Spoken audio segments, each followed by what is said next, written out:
It's baseball under blue skies tonight from Baton Rouge, Louisiana on the SEC ESPN Network. The #1 ranked Vanderbilt Commodores meet the LSU Tigers. Come on inside Alex Box Stadium, Skip Bertman Field, with two-time College World Series champion pitcher Ronnie Rance. I'm Len Rollins. This Vanderbilt team has won 5 in a row, 8 of the last 9. Kumar Rocker and Jack Leiter. We'll see them tonight and tomorrow in that order. Maybe the top pitching tandem in the country. I don't think there's any maybe about it, Lynn. They are the top two. You see 6-0 records for each, ERA under 1, and the walks per strikeout innings are really, really good. Kumar Rocker, the ace of the staff, because of his years and experience, he's going to come at you with a mid-90s fastball, but the slider is a wipeout slider. When he gets it down in the dirt, he is very, very difficult, and he fields his position extremely well. Jack Leiter's gotten off to the best start of any SEC pitcher ever. 16 innings in a row without giving up a hit, and he'll attack you a little bit more with that fastball. Dominant fastball, come at you 75-80% of the time with the heater.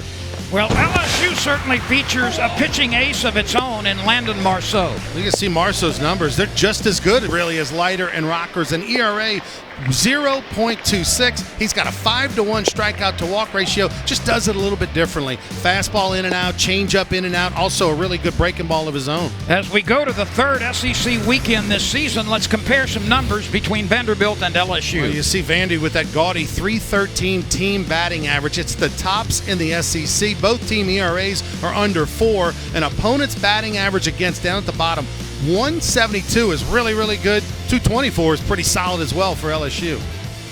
Well, here is tonight's starter, the aforementioned Landon Marceau. One of the really impressive numbers, 17 hits allowed and 35 innings. So that's about 5 per 9, which is really off the chart. This is going to be a special pitching matchup tonight. You see where it says 4-seam and 2-seam in the fastball 90-93. The fact that he throws a 4 and a 2, that kind of gives him 4 different pitches. It's not just one fastball. And he will use it, a 4-seam to lefties and a 2-seam to righties. He's facing a hot hitter to start things. This is Enrique Bradfield.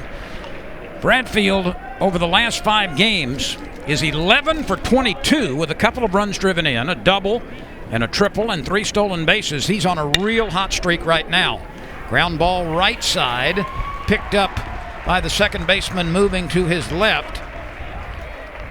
And an out to get things started as Collier Cranford, getting the start at second base, turns it into an out.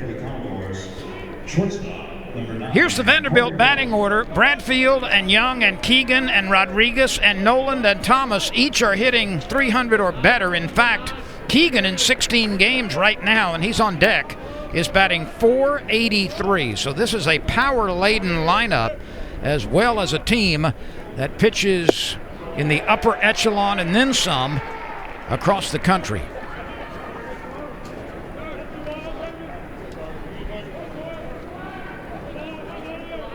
A 4-3 put out has started things as Bradfield thrown out, and here's Carter Young. The shortstop has reached base in 23 consecutive games. Every game that Vanderbilt has played, he has been on base at least once. And Ronnie, there are so many ways this Vanderbilt team can put pressure on the opposition. Another ground ball right side. Cranford turns it into the second out. Let's check LSU defensively. Gavin Dugas, Will Safford, Dylan Cruz in the outfield from left to right. Cade Doty, Jordan Thompson, Collier Cranford, and Trey Morgan on the infield from third to first. Alex Milazzo is catching the slants of Landon Marceau. Yeah, Paul Maneri going with a defensive starting lineup today. He's got 3 players with a sub-200 batting average because he believes they're the best defensive players. He has Milazzo behind the plate and Collier Cranford over at second base.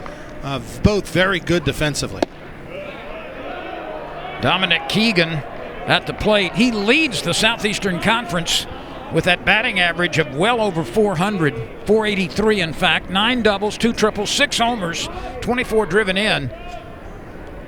And he has been out of the lineup 7 times this year. Another ground ball left side. A good inning to get things started as Keegan is thrown out by the shortstop Jordan Thompson. So LSU will come up with Morgan, Safford, and Cruz as we go to the bottom of the first inning on a beautiful night for baseball in Baton Rouge.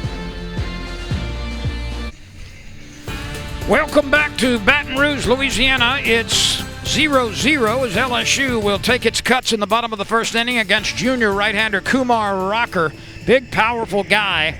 And Ronnie, his numbers are certainly eye-popping, as are his teammates and, of course, Marceau for LSU. Yeah, Kumar Rocker, of course, the son of Tracy Rocker, the former Auburn and NFL defensive lineman, and he kind of comes at you with like a football player. You know, big body, a lot of energy. You know, he kind of wears his emotions on his sleeve, but he can attack you a few different ways. If the fastball's on, he might just roll with that and blow that 95, 97, but at the same time, he can, when on, have one of the better sliders in all of college baseball. This is the lineup that will face him. There are 4 300 hitters in this lineup. Trey Morgan at 330. Dylan Cruz leads the team at 380. Gavin Dugas and Cade Doty are next at 305 and 333, respectively. LSU continues to lead the country in home runs. Morgan has been quite good when he leads off an inning. He's done that 17 times this year, and he's been on base 10 of those. This is flared off into foul ground, and it drops next to the tarp on the left side. Well, if anybody is going to hit a home run tonight at Alex Box Stadium, most likely it's going to be down the right field line, because the wind is absolutely howling in from center field, blowing towards that first base dugout. And it is knocking down balls in a big way. If you're a left fielder, you really better play a few steps in. By the way, a quick update on the national home run total. Arkansas has moved in front of LSU by 1, 45-44. Tigers hit a couple in that Tuesday game. And when we left the air on Tuesday night, LSU had led by 1, but Arkansas has picked up a couple since then. Vanderbilt is tied for 4th with 36 home runs. You don't normally think of Vanderbilt as a home run hitting team, but as you talked about earlier, Ronnie, they combine the pitching staff, which is truly sensational, with a lot of offense as well. Well, that's why they're number 1 in the country in just about every poll, is because of the balance that this Vandy team has. They lead the SEC in hitting and also have one of the best pitching staffs in all of America. And don't sleep on the defense as well. Well, you talked about Tracy Rocker, the football player at Auburn, the father of Kumar. He was the first SEC player to win the Lombardi Award and the Outland Trophy Award for Best Lineman.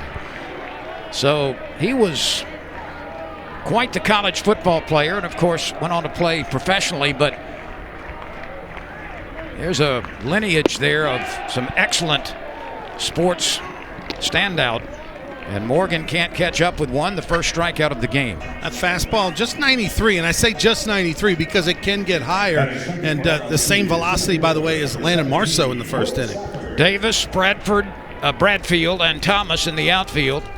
Gonzalez, Young, Noland, and Keegan on the infield from third to first. The catcher, Rodriguez, behind the plate. We are moving along here as we thought we might. Both of these pitchers throw a lot of strikes. That's an off-speed pitch. And it's in for a strike. 81 mile per hour, get it over breaking ball. Safford geared up for the heat, and just a quick little 0-2 count. Ground ball right side, and it snakes its way through. Will Safford, who came in with only 6 hits, make it 2 hits in 18 at-bats, quickly gets aboard. Well, probably, when you're going through the batting order, you see Safford limited at bats, only a 111 batting average coming in. And so Kumar Rocker's telling himself, don't walk this guy. Let's go right at him. And instead, too good of an 0-2 pitch, and Safford took advantage of it. By the way, Tracy Rocker, about whom we have spoken, is still a coach in the NFL with the Philadelphia team.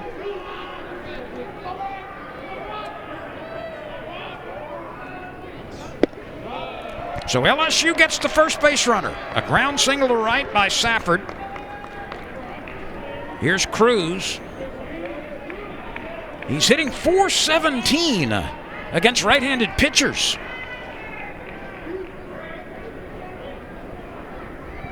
The runner is on the move, and he got a good jump, but he'll have to come back as Cruz fouls it away. Let's go back and look at home run number 8 from Dylan Cruz. This came on Tuesday night. Yeah, pitch up in the zone, and before he hit that homer, he hadn't had a great night offensively. Had some weird swings. I think he was 0 for 4, but then right there, he goes and powers that ball almost to dead center, and that's the pop that he has. He's got 8 homers now to tie for the team lead. It came down 417 feet away from the plate. 2 balls and a strike, 1 on, 1 out. Bottom of the first. Vanderbilt, winners of 8 of its last 9 and 5 in a row. The number 1 ranked opponent tonight.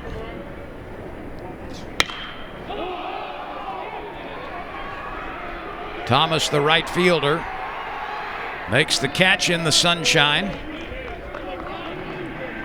You could see the effect the wind had. He started toward the infield and then started loping lazily to his left to get under it as that ball was carried probably 10 yards or so. Yeah, off the bat it looked like it was going to be a fly ball into the gap a little bit. Lazy fly ball, but that wind is going to be tricky for the outfielders, especially when the sun starts to go down. So Cruz is retired on a high fly ball to right field. And this brings on Gavin Dugas. Safford, by the way, has not attempted a stolen base this year.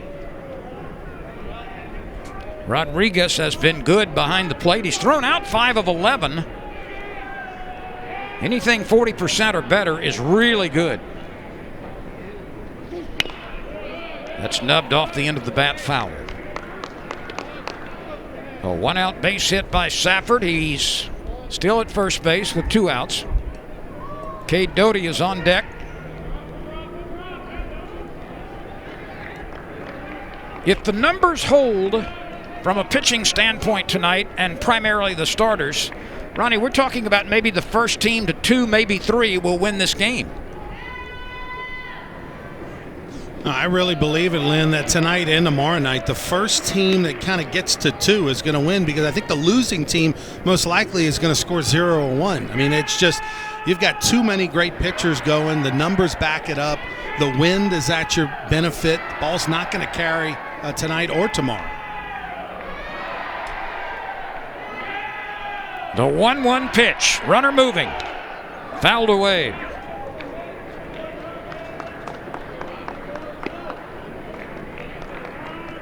LSU trying to be aggressive here in the first. Safford has left first base on a couple of occasions. Both times he has returned because of foul balls.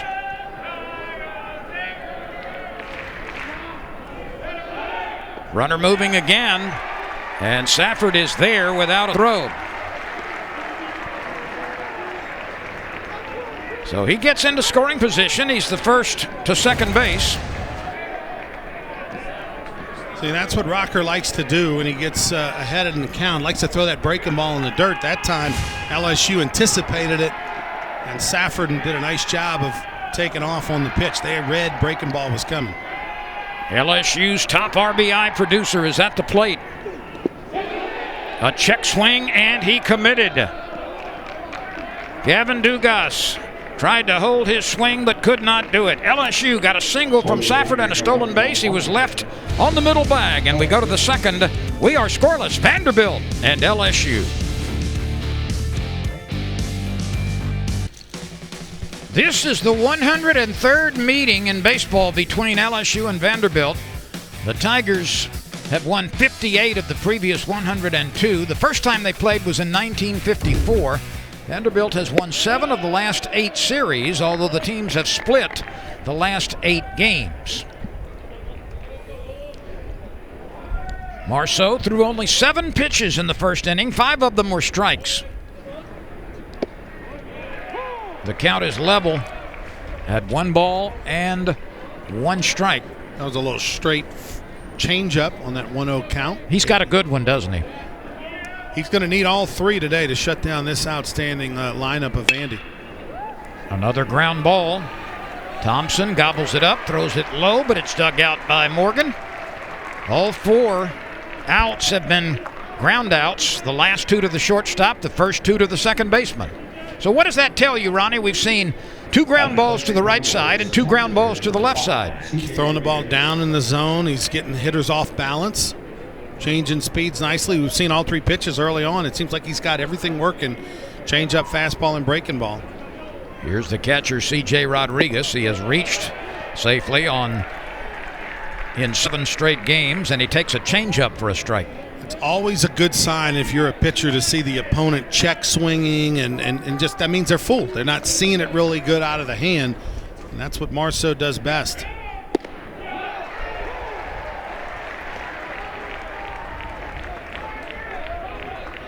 Sometimes in these big games you can see young pitchers get a little jittery, a little overly hyped, but Marceau seems to have a good tempo and a good poise about himself tonight. That last point you made about Marceau, and I'm speaking specifically of poise, certainly has been a hallmark of his game since he's been here. That's a little bit wide. The crowd wanted it, but it was off the plate. Here's the 1-2 pitch. Fouled away. That's a parking lot souvenir early.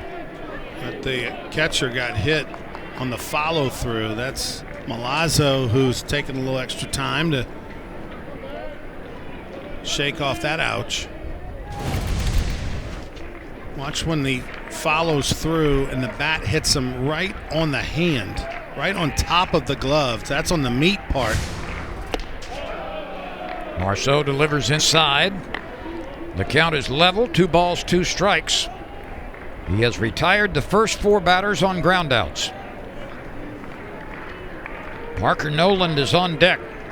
The 2-2 to Rodriguez. Sliced foul back into the net. Well, Major League Baseball started today. The Tigers have 8 former players on Major League opening day rosters. The 2-2 pitch. High and away. That one popped the mid at 93 miles an hour. Now, the only reason LSU doesn't have 10 is because Will Harris and Austin Nola are on the injured list for their respective teams. The 3-2 pitch from a guy who normally doesn't walk many batters at all. Cruz is trying to line this one up, now drifting to his left, and he makes the catch in the sunshine, 3 steps in front of the warning track dirt. That is the first fly ball out for Vanderbilt.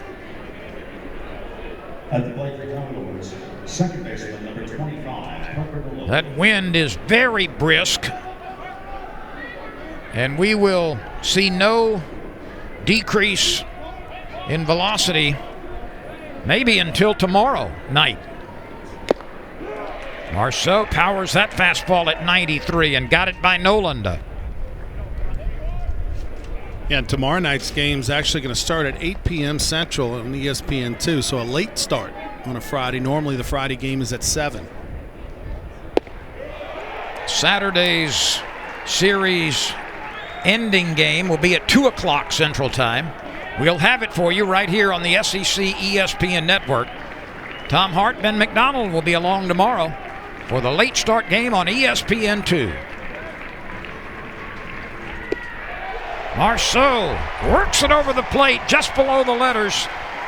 Let's take another look as he retires the side in order yet again. That one dives in for a called third strike. We move on. Vanderbilt nothing, LSU nothing.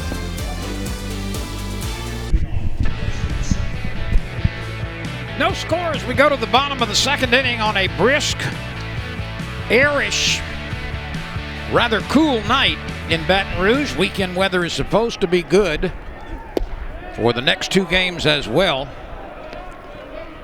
Rocker works in a strike to Cade Doty. There's been only 1 base runner. LSU in the bottom of the first. Got a 1-out single from Will Safford. He stole second base, but Rocker came back to strike out Gavin Dugas. Doty, Beloso, and Thompson here in the second. That was kind of the first time we saw that angle. Usually Rocker's breaking ball is more curveball north-south. That time a little slurvy, and Doty didn't see it real well. Cade Doty has a 4-game hitting streak, and he's reached base consecutively in 18 games. That wind steadily out of the north at least 16 miles an hour, gusting to about 25. 63 degrees right now. Ground ball left side, taken by Gonzalez at third base, and he fires it over to Keegan for the up.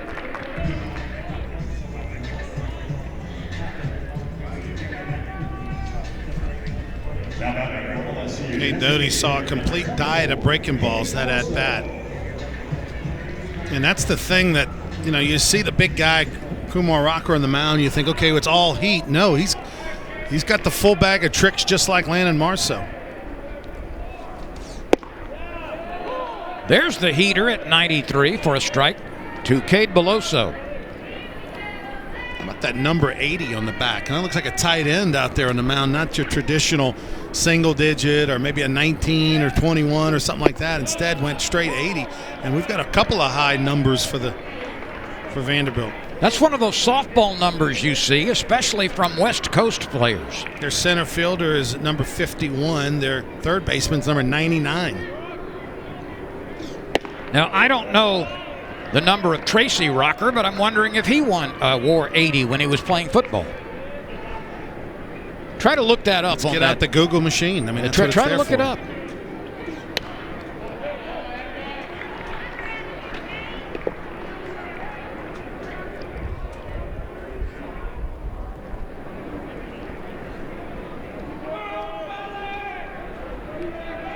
The shift is on for Beloso, and the second baseman is 6 or 7 steps back on the grass. Rocker wore number 99 with the Redskins. He wore 74 at Auburn. So, well, there goes that theory. But I mean, it's a good thought. That would have been a nice homage, right, to Dad.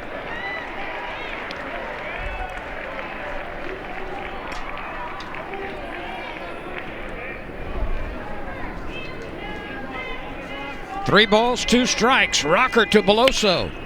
Swung on and lifted into the air in foul ground on the right side. And that ball is drifting out of play. That one 4 or 5 rows up into the bleachers. That time the wind helped out Cade Beloso because that ball would have probably been just foul. Instead, the wind took it all the way into the stand, so he'll get another swing here.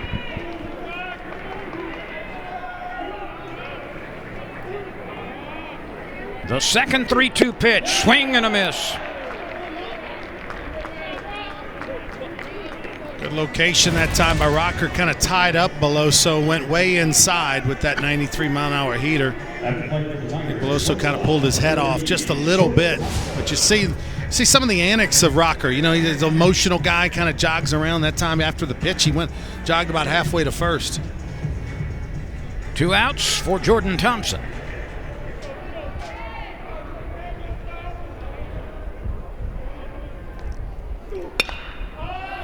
He is first pitch swinging. And that one's up on the roof of the Vanderbilt dugout.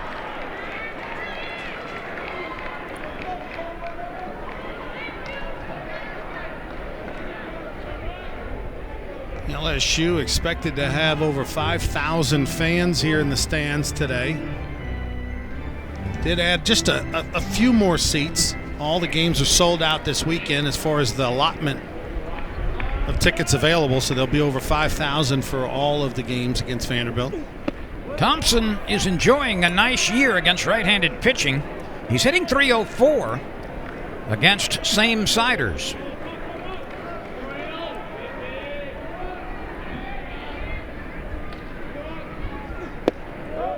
He lays off the elevated pitch.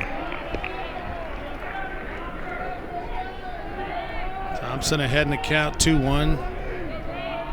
See if Rocker will challenge him with the wind blowing in. Thompson trying to sit on that fastball. And the Vanderbilt infield has shifted to the other side for this right-handed hitter. He does pull it. It's by the third baseman, but fielded by the shortstop, and a long stretch from Keegan to get the throw from Carter Young. Excellent positioning of the infield. Carter Young they had the scouting report on him. They played him to pull the ball in the hole, and he made a nice play. There are 3 infielders to the left side. Young makes it on the backhanded side, and he didn't have to move to get it. And there's the third out at first base. We sail to the third inning. We are scoreless. Vanderbilt and LSU. LSU has had the only base runner. We are scoreless as we go to the third. Number 1 Vanderbilt against the LSU Tigers. Game 1 of this 3-game Easter weekend series. Marceau delivers his 23rd pitch, and it's a strike on the outer edge, and he has painted the plate up and down, in and out so far. Marceau is so sharp the first 2 innings, Lynn. I mean, he could beat the Astros at the moment. He looks so good. Hopefully for LSU he can sustain, but boy, I don't know where that pitch missed. Pretty good one by Marceau, but I'll tell you, he's got everything working. He's got a great tempo, working fast. Defense has been good behind him so far as well. There have been 4 ground ball outs, a fly ball to right field, and a called third strike. Isaiah Thomas at the plate. He's been on base in 13 straight games. Cooper Davis and Jason Gonzalez will follow. Another check swing for Marceau. Keep an eye on that. The more of those, the better for LSU. We've seen several so far. 2 balls, 2 strikes.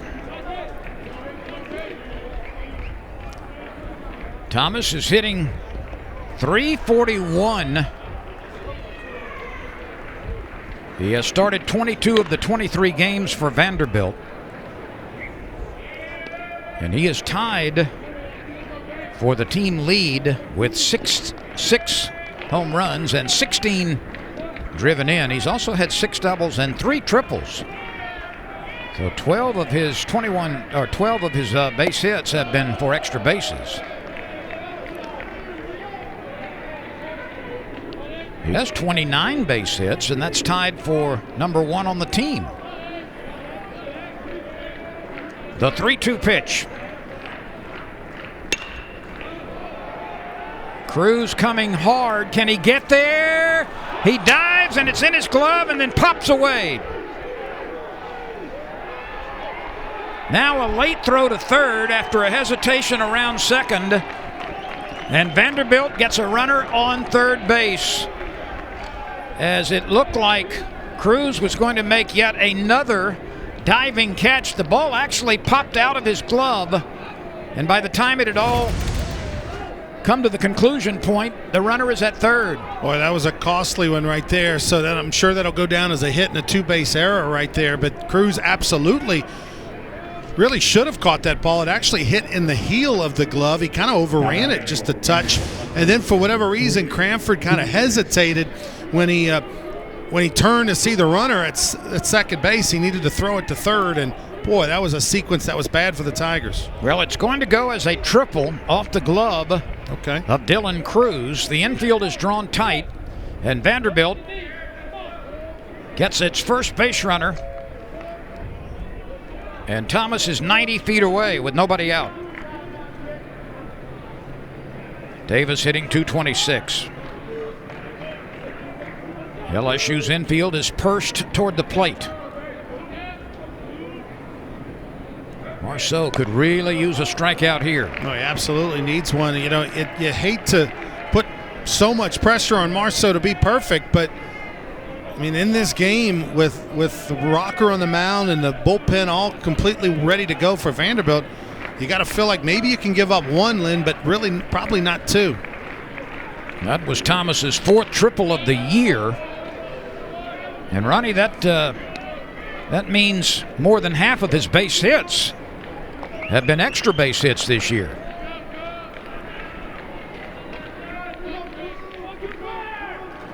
.30 hits now for Thomas. 16 of them have been extra bases.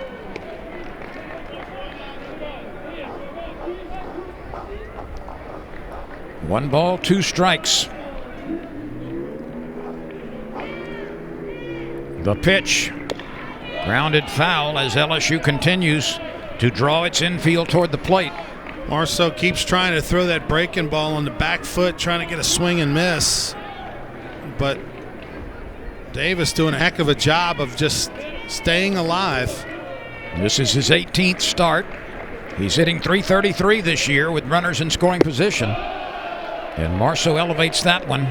The count is level at 2. Well, that was an excellent take. They tried to throw that 1-2 fastball up in the zone. He thought about it, but was able to just lay off of it.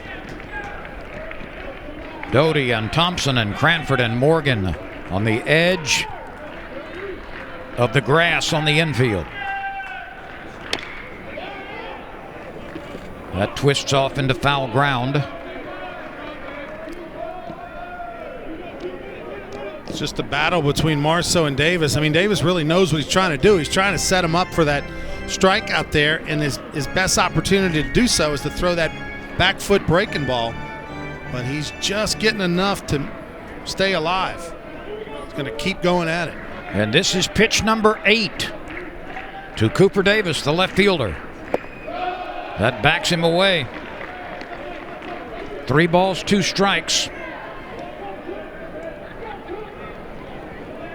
A walk here would not be the worst thing that could happen, but Marceau would love to get the first out right on this pitch. I think if you landed Marceau at some point, you can't walk him, because that if we walk another guy with nobody on, you might end up giving up 2 or 3 this inning, and LSU can ill afford that.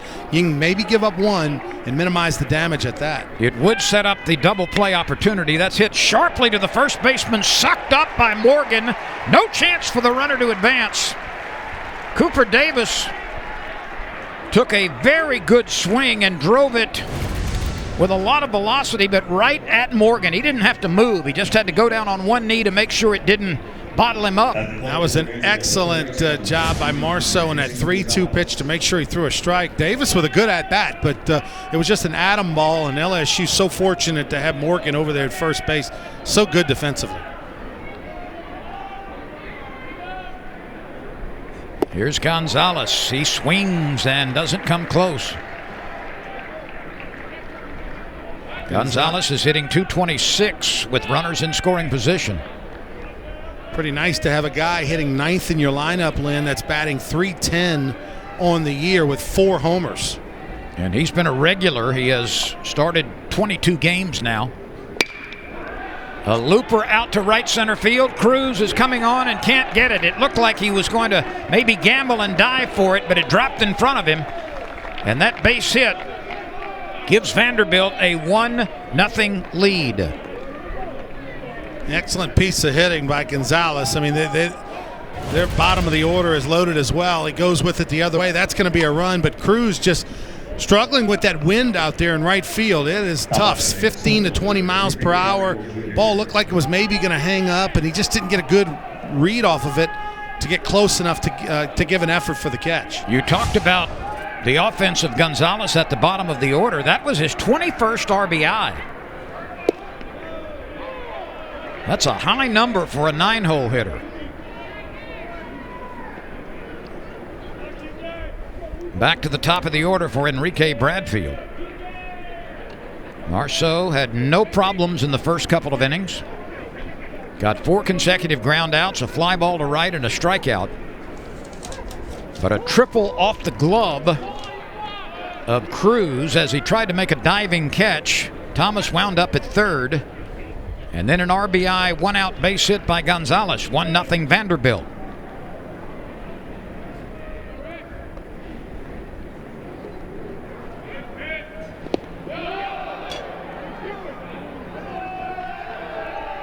That ball popped all the way down to the third baseman as it was ricocheting off Milazzo.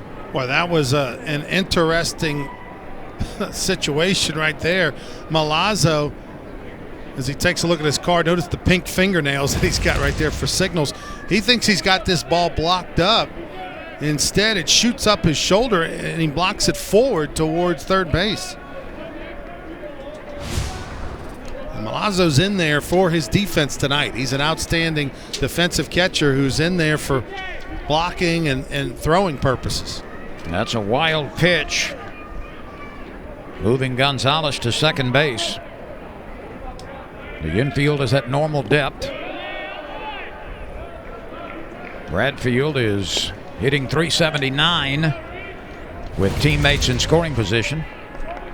Watch right here, trying to go for the swing and miss. And boy, Milazzo working hard back there to keep that ball in front. Interested to see Bradfield this weekend, the freshman at the plate. True freshman. If there was a vote right now, he'd be in the running for freshman of the year. .378 average, and he's got 18 stolen bases and 19 attempts this year. Oh, yes. He's been really good as a newcomer at the top of the order.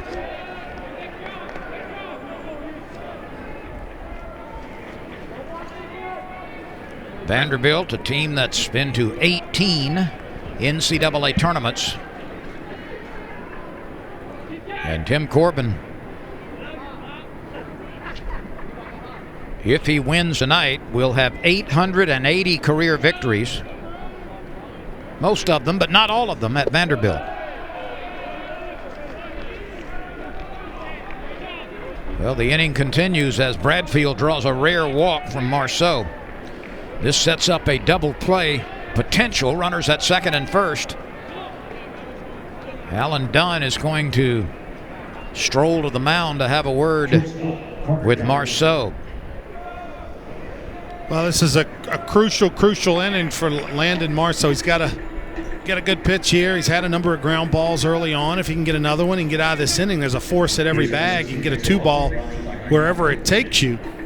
But just so imperative that LSU hang a single digit on the board and not a crooked number right here. Try to stay in this game and stay positive. Only the second earned run of the season given up by Marceau in this inning, and it came freakishly. Alan Dunn has been pitching coach at LSU for 9 seasons. It's his 39th year overall as a coach. It's amazing. 9 years has flown by already.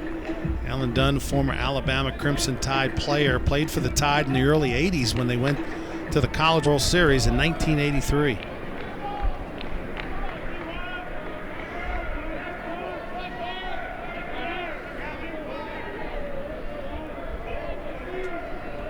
One out, a run in the top of the third.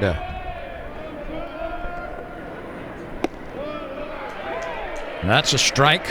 A bit of an off-speed pitch. Carter Young from the state of Washington, a 2-year starter. I came into the stadium with his family. Saw them making the trip from Washington here to Baton Rouge. So they were late too, huh?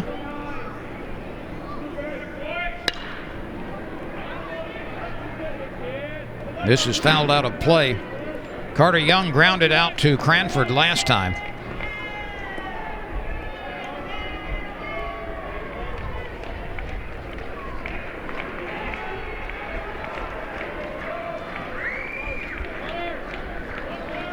Ronnie, we've got so much wind here tonight that even the wire mesh, especially on the third base side, is moving around. Look at that. At 16 to 20 miles per hour consistently.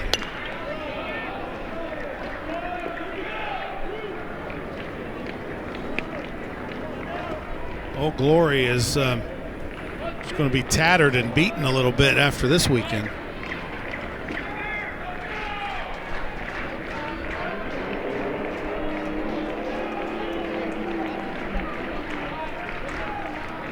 Right now, the sky is the color of a propane flame. And a beautiful next couple of days for baseball, although a bit chilly and airish. Swing and a miss. And a strikeout that Marceau and the Tigers needed. Well, Landon Marceau's breaking ball is super sharp tonight. Time showed a lot of trust back there in his catcher, and again he's throwing that back foot breaking ball really good. It's where he's trying to almost hit the back foot of the batter, and usually the hitter or the lefties will swing over the top of it. Here's the leading hitter in the SEC, Dominic Keegan. He's batting .385 with runners in scoring position. Marceau bends one. Vanderbilt 20-3 on the year with a 5-game winning streak and winners of 8 of its last 9. They lost to Georgia State in the 4th game of the season. Lost to Oklahoma State.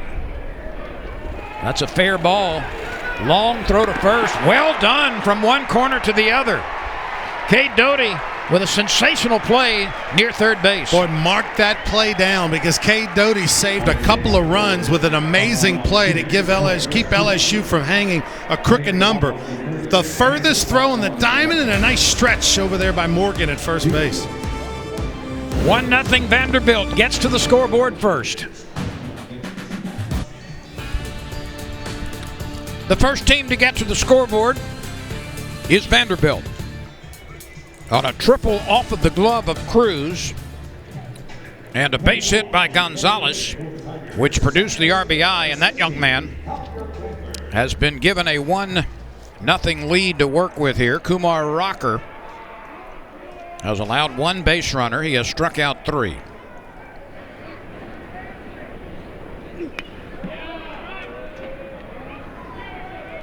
Collier Cranford, Alex Milazzo, and Trey Morgan will bat here in the 3rd for LSU.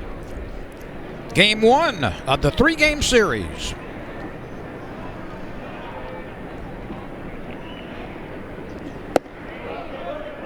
Now Collier Cranford, who last year got some experience at shortstop as a true freshman out of Zachary High School in the Baton Rouge area, now giving Paul Maneri some options over at second base. He's got him in the lineup knowing it's going to be a super low scoring affair, most likely. Coach Maneri wants that defensive lineup in there, and so anything you get from Cranford offensively is a bonus. Collier is hitting .158. This one is lifted into shallow center field. And now the right fielder calls for it, and Thomas makes the catch.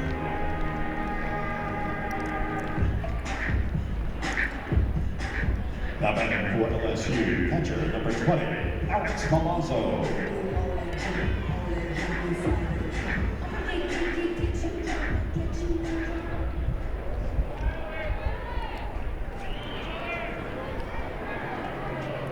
Alex Milazzo at the bottom of the order.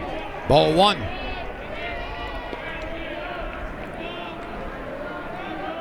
This defensive specialist is hitting .178. 8 hits, 1 double. He's driven in a couple.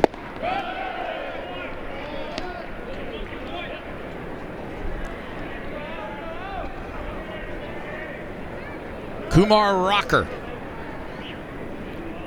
working with a 1-0 lead in the 3rd.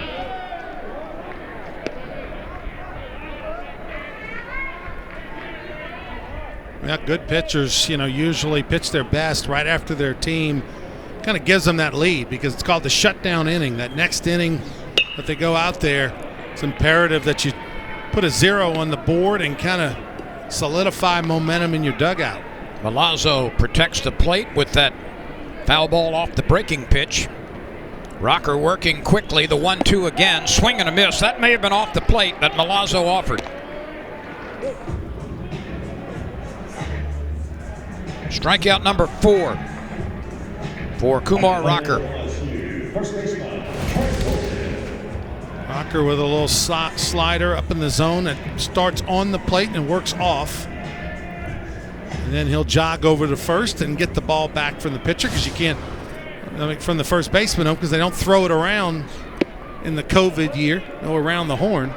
Here's Trey Morgan. He was 6 for 14 in the Tennessee series with a home run, 3 doubles, and a couple driven in. And 5 of those 6 hits came in one game. That was game 2 of the series against the Volunteers. That's quite the game, 5 for 6 with a homer.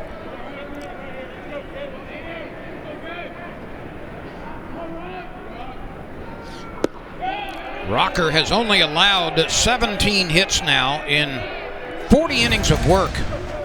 That's right here. Morgan didn't think it was a strike, and on further review, it was possibly a little out and down.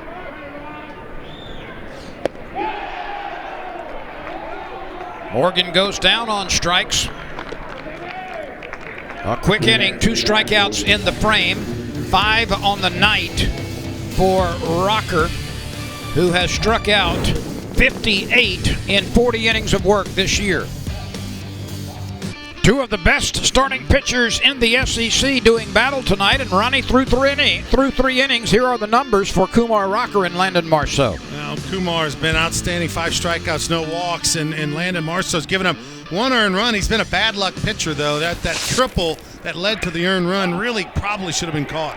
Milazzo retreats, looks to his left, and he takes the pop-up bunt for the first out. Nifty little play by Alex Milazzo. How many times do you see a cleanup batter try to bunt his way aboard? That's the modern college baseball world, right? Where everybody 1 through 9 can do everything, whether it's bunt or hit for power. That's the expectation. So after Jack Bulger is retired, this brings on C.J. Rodriguez. Couple of pitches, couple of outs. All right, now let's see if Parker Nolan takes a pitch here. That's 2 pitches, 2 outs. Back in the minor leagues, if you had a 3-pitch inning, you got a steak dinner paid for by your teammates. You always ate hot dogs, didn't you? Never had a steak dinner, Lynn. Golden Corral was the closest I came to a steak dinner in the minors.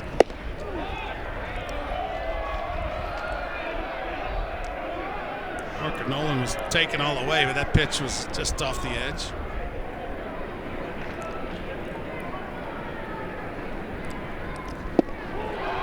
He swings ahead of a changeup.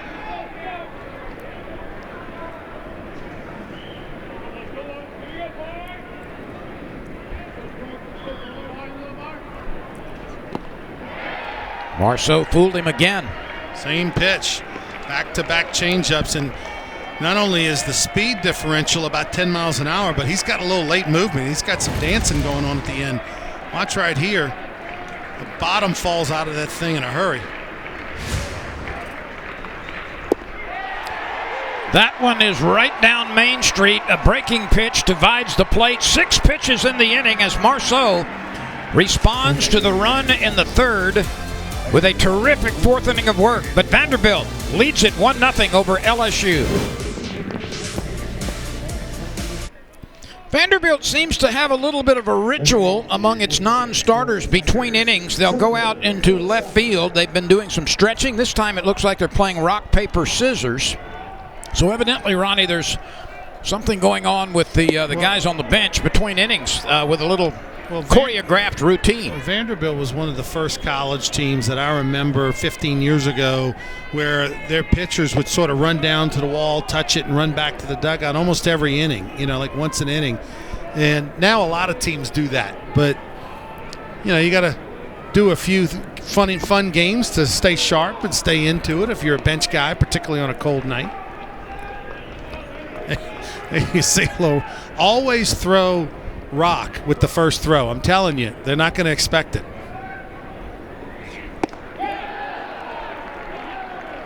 Kumar Rocker is throwing pebbles right now.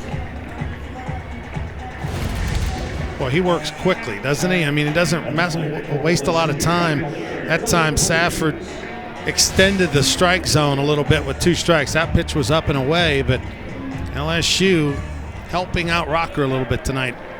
Here's Cruz, who flied to right field last time. He came into the contest with a 4-game hitting streak. That pitch, I don't know where that pitch missed. That's pretty good slider on the corner. Dylan Cruz out of Longwood, Florida. And that catches a little piece of the outside edge. LSU in the top of the inning did something that not a lot of teams have done very often against Vanderbilt this year. They shut them out And the significance of that is that the fourth innings this year have been the best for Vanderbilt. They have outscored their opponents in the fourth innings 25-2.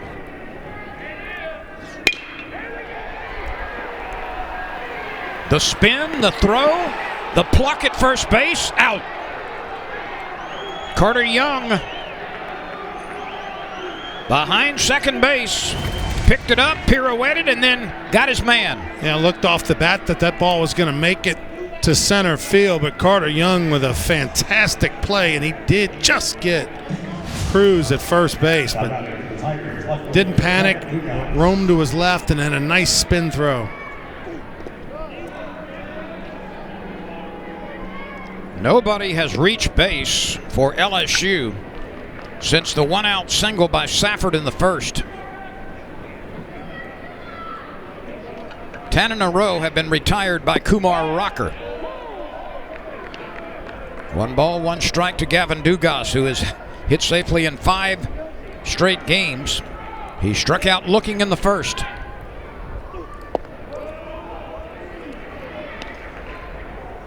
I think if you're LSU, you might want to be a little bit deliberate, call time, kind of break Rocker's momentum a little bit, because he seems to be in a really good rhythm right now. Another chance for Young, this one routine. And a quick inning for Vanderbilt and Rocker. 3 up, 3 down. We go to the 5th in the first game of this series. Vanderbilt 1, LSU nothing. They're still filling in, the LSU fans trying to turn down their grills and get in the ballpark. Vanderbilt can pitch, but Vanderbilt is deep, diverse, and they can really hit. Oh, it's high-octane stuff. Make no mistake about that. You know you're going to see some of the best teams in the country. We got 2 more of them right now. Jack Leiter's moment is here and now.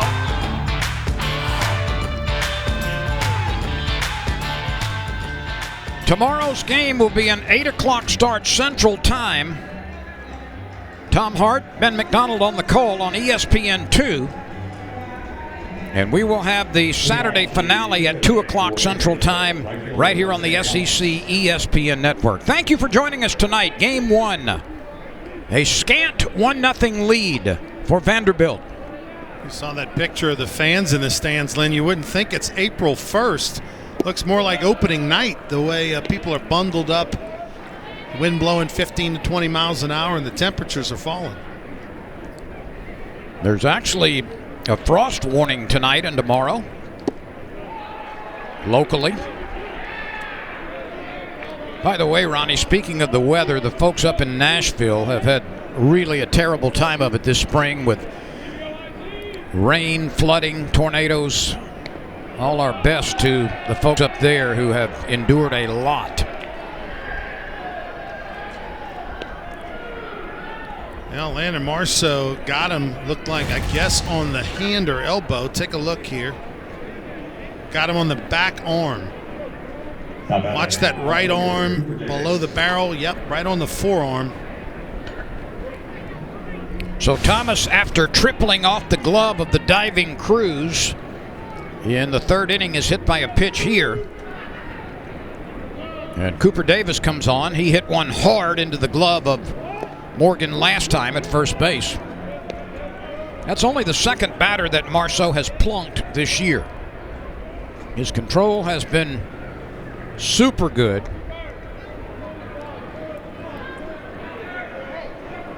Looking into the face of Marceau, you would never know what the score is. You would never know what the inning is. He is as stoic as a statue. That's a fair ball. Milazzo thought about throwing it to second, but nobody was covering. The shortstop had gone over to third. The second baseman had started moving toward first. Milazzo wisely, watch this, Milazzo wisely says, hey, wait, there's nobody down there. He's looking at second and then says, oh, and then he bobbled it, and that kind of sealed the deal for him. Third baseman, Jason Gonzalez. Good job to kind of corral it, because he did bobble it. It could have easily fell out of that big, bulky catcher's mitt. Thomas is in scoring position with 1 out. Here's Gonzalez, who singled in a run last time as he dropped one into right center field.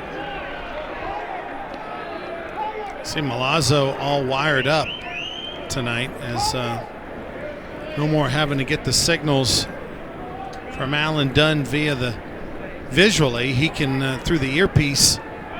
Alan Dunn can talk to him like a head coach in football talks to a quarterback in the NFL.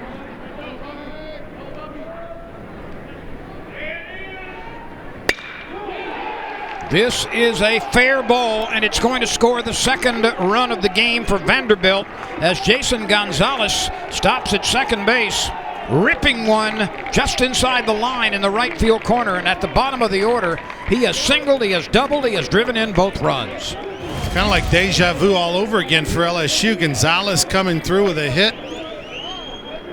a big at-bat, and Isaiah Thomas scoring. Thomas had the triple. This time he gets on base via the hit by pitch to start the inning, and then comes around after the number 9 hitter in the lineup. Jason Gonzalez comes through again. That's his third double. He's driven in 22 runs at the bottom of the order, 2 of them tonight.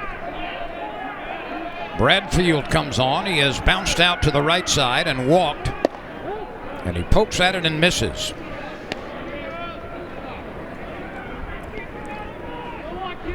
We thank you for watching wherever you may be enjoying Vanderbilt LSU baseball. In your living rooms, in your airport waiting areas, in your sports bars, on your mobile devices.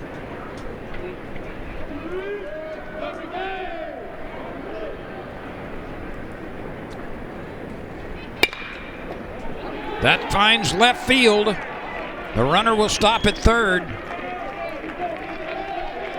Bradfield punches one through the left side.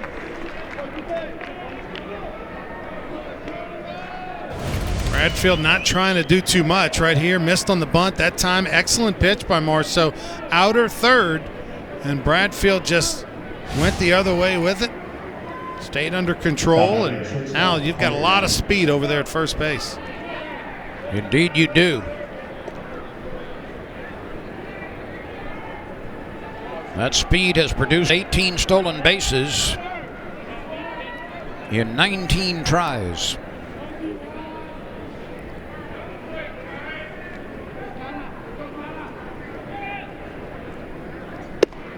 A pitch out. Nobody moving.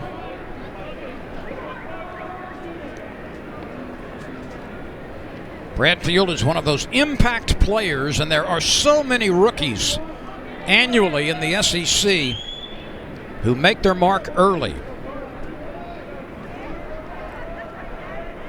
Morgan and Cruz are 2 of them for LSU. Another pitch out. You don't see that very often. Yeah, they clearly thought they saw something or had some sort of scouting report that he was going to go on one of the first 2 pitches. And now Marceau's in a pickle. Milazzo has caught 4 of 12 runners this year. Bradfield stretches his lead. He's hanging on at first base. Marceau gets Carter Young to swing.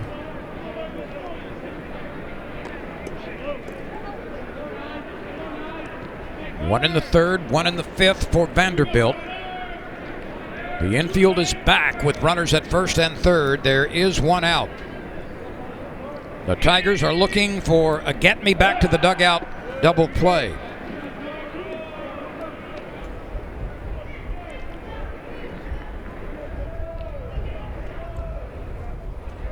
Thomas was hit by a pitch. A 1-out double into the right field corner by Gonzalez plated him. Bradfield has followed with a base hit. He's at first base. Gonzalez is at third. The 2-1. Bunted up the line at third base. That's going to roll and roll and roll and roll and stay in fair territory.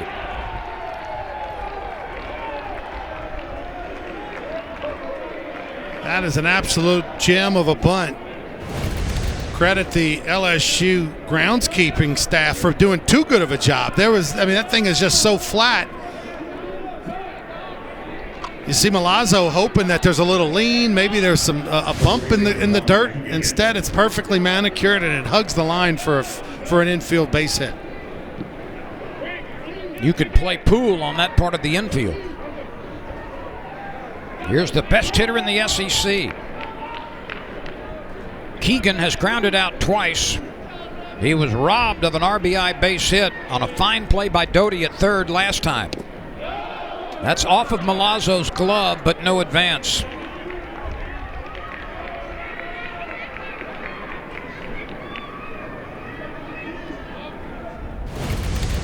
Right here, clearly miscommunication on the pitch, and LSU super fortunate that run did not score. Milazzo thought something else was coming, and that's what they're talking about right now to make sure their signals are correct.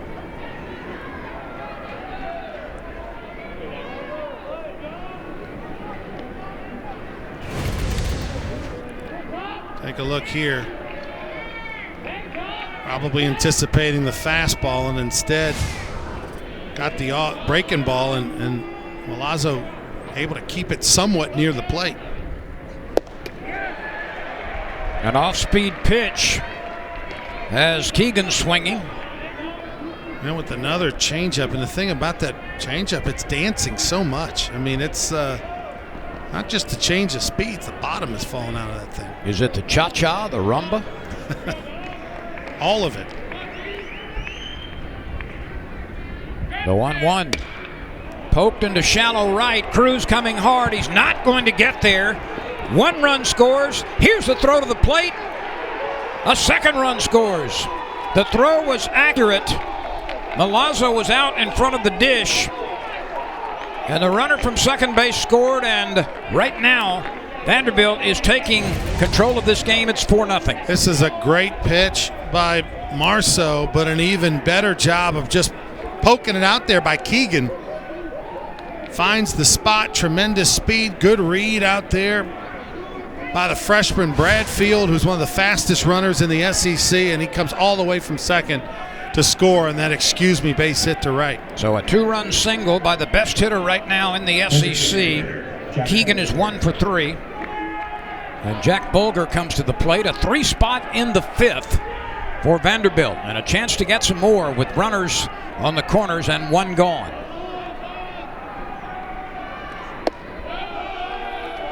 It's all about that leadoff batter, Lynn. I mean, LSU, the 2 innings that they have allowed runs, 1 came on a triple that came off the glove of a diving Cruz, who should have caught the ball. And then you hit a batter to start this inning, and it leads to a crooked number.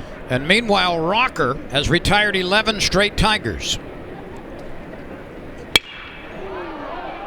Cruz is giving ground in a hurry, circling to his left. He makes the catch on the dirt. It's plenty deep enough to score the runner from third, and Vanderbilt adds to its lead. A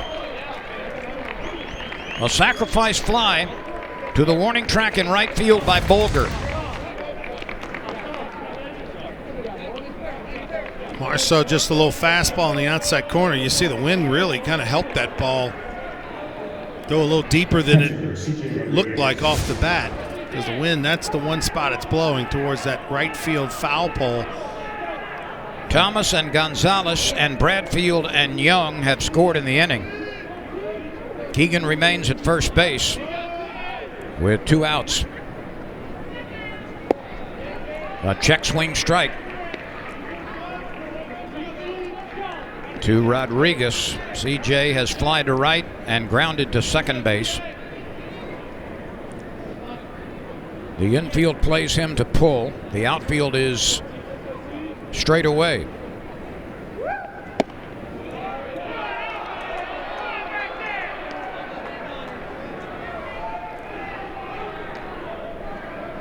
Five runs, 6 hits for Vanderbilt. No runs, 1 hit for the Tigers.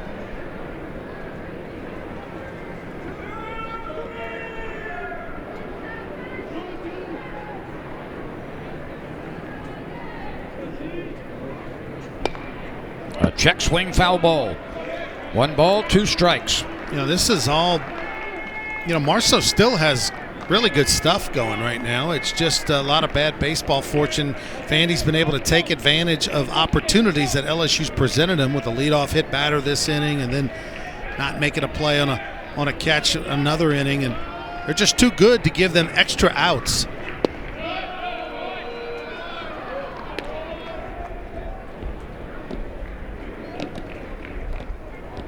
LSU's bullpen has been idle the entire game.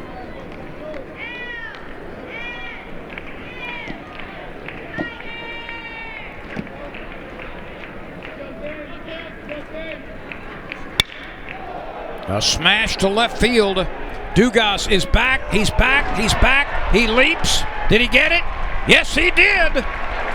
Gavin Dugas makes the catch as he bangs into the wall underneath the scoreboard. Gavin Dugas saves a run here. Retreating, leaping 1-2, and puts his head into the wall but holds on. But a big inning for Vanderbilt. 4 in the 5th. It's a 5-0 Vanderbilt lead. Let's look at SEC Weekly Awards. Matt Goodhart, Player of the Week, homered in 4 straight games. Hundley and Leiter, the co-pitchers of the week. McCants, the Freshman of the Week, the Newcomer of the Week, Burgess from South Carolina. Congratulations to all.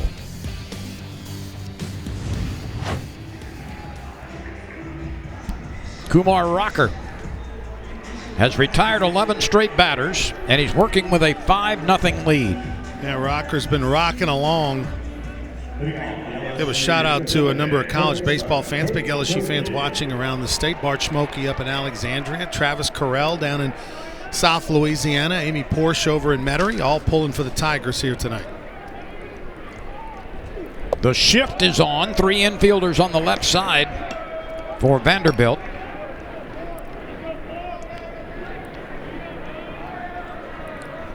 Cade Doty tonight. 0 for 1. He hits that one to the shortstop on the backhanded side. The throw is in the dirt, and a scoop at first base.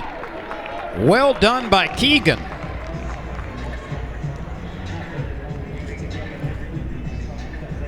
Well, Vanderbilt really did a nice job. That's a couple of times tonight that they've positioned their infielders in the perfect spot. To get those scouting reports. That time Carter Young, the shortstop, was playing about maybe 4 or 5 steps to the right of where he would normally line up. Here's Beloso. The infield backs up. The second baseman, Noland, is several feet on the grass out behind the dirt. Well, let me add another hello to an LSU fan and a dad whose son, Parker Bugg, played here a few years ago. Parker, moving up in the Marlins organization, has learned a split finger pitch, which has been really good for him.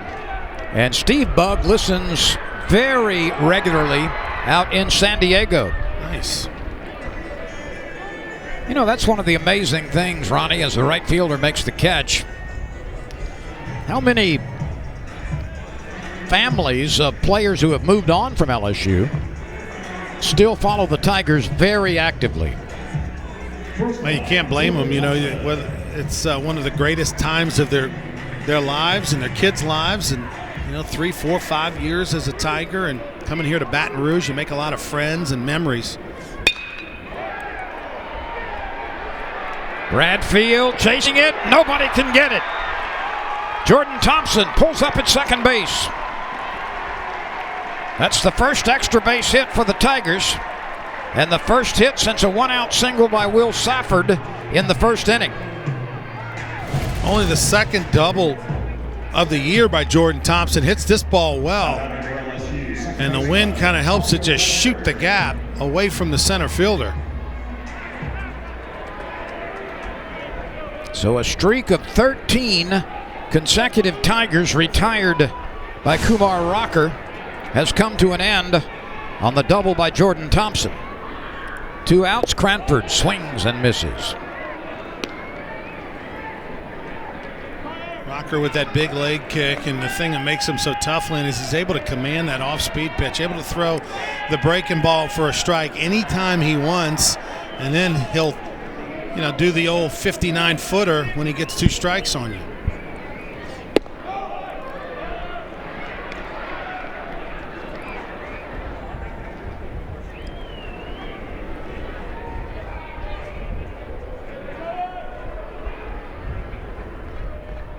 LSU is going to have to string several hits together or catch a break or two with an error or a couple of walks or something of that sort to apply some pressure to Vanderbilt, as this Commodores pitching staff, one of the very, very best in the country, right now has the luxury of a 5-0 lead. The 1-2 pitch to Cranford. Sweeps wide.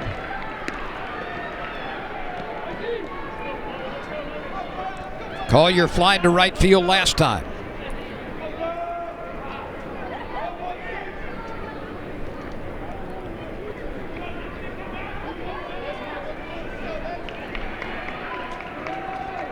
The 2-2 pitch. A check swing, and he committed. And Rocker adds another strikeout to his total. He's got 7 now. So LSU gets a 2-out double by Thompson, but Cranford cannot put it in play.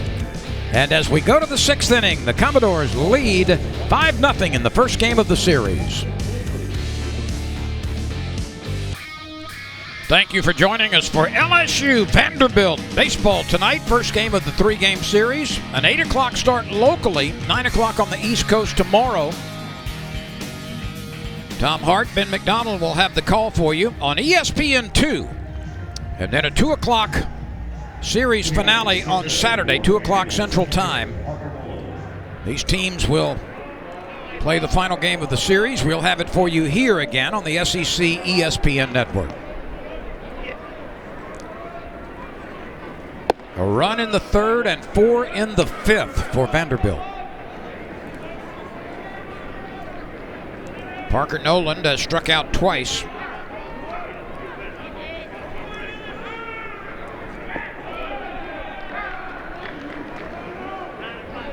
We mentioned some hellos to folks watching. Jim and Marion McChristian. That's Marion Eads, Ryan Eads' mama, former LSU pitching Nice to star. hear from her. She's watching tonight. Also, Ryan Langlois watching from the lake somewhere.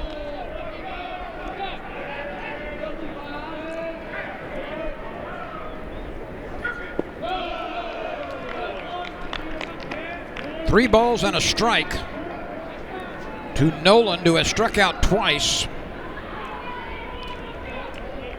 Marceau trying to get it done here to open the 6th.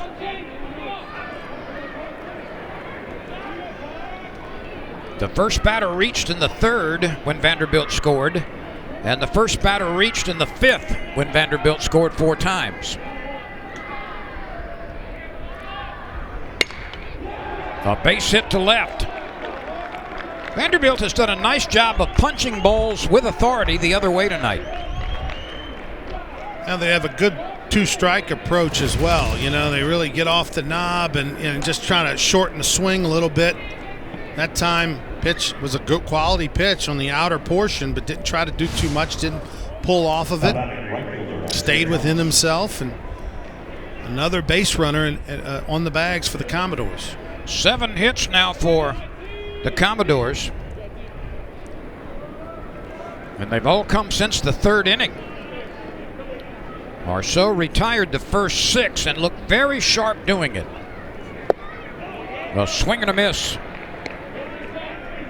by Thomas. Isaiah already has had a big night. He has tripled and scored. He's been hit by a pitch and scored. This is the first time he has not led off an inning. Ground ball left side, stopped by the shortstop, gets up, throws, safe at first base, but a heck of a play by Jordan Thompson just to turn it into an attempt at first base.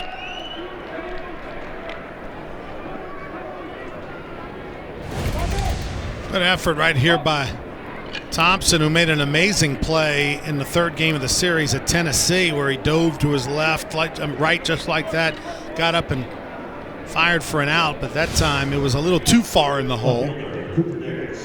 Jordan Thompson, a young man at LSU, was committed to the Tigers, I believe, at the age of like 14. He was 14 or 15 years old when he committed to LSU out of California. So he's waited a long time to wear the purple and gold.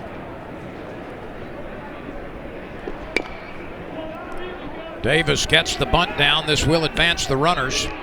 And the second baseman, Cranford, is covering at first.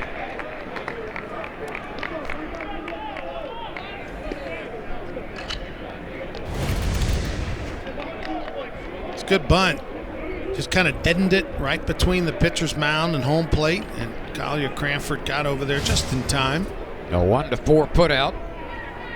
Noland is at third, Thomas at second with one going. LSU has to play the infield in. I mean, they're already down 5-0. They can ill afford anything else. And here's that man again at the plate. Yep, it's the guy at the bottom of the order who has been so good, Jason Gonzalez. He had an RBI single in the third. He had an RBI double in the 4-run uprising in the fifth. 22 driven in now from the bottom of the order.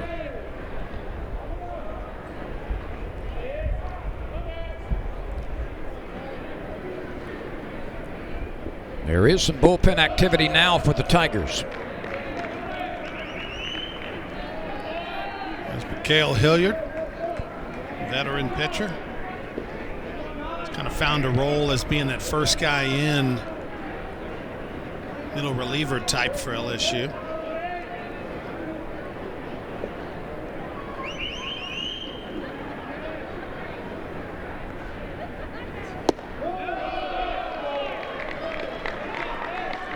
Three 3-0 for the first time tonight.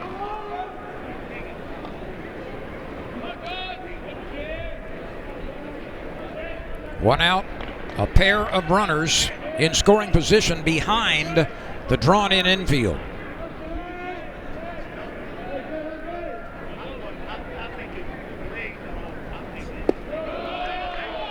And a very rare 4-pitch pass.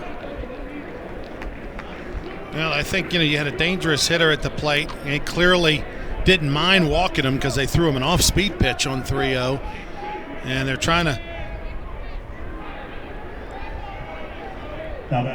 see if they can get a force play. And there's no chance really at a double play with that guy at the plate. And Enrique Bradfield Jr., he is super quick. Well, he's now 12 of his last 24 and has hit safely in 6 consecutive games, batting .400 with runners in scoring position. A fastball strike. Noland is at third, Thomas at second, Gonzalez on first.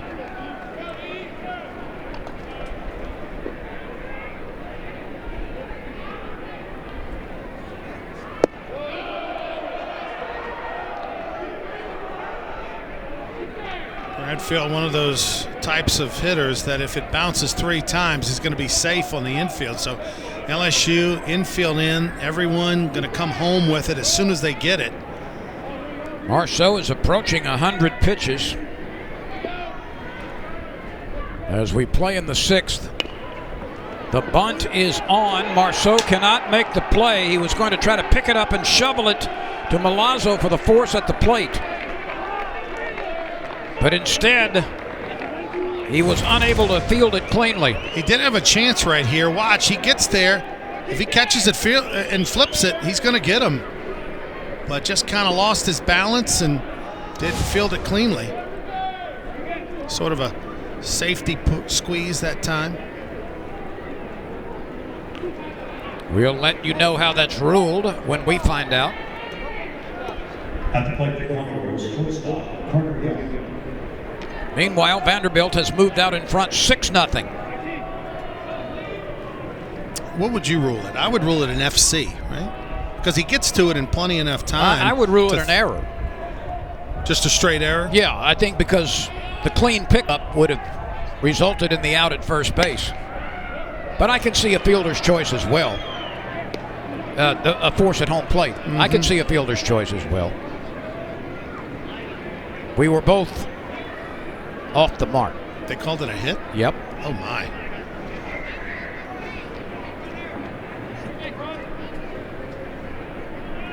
Usually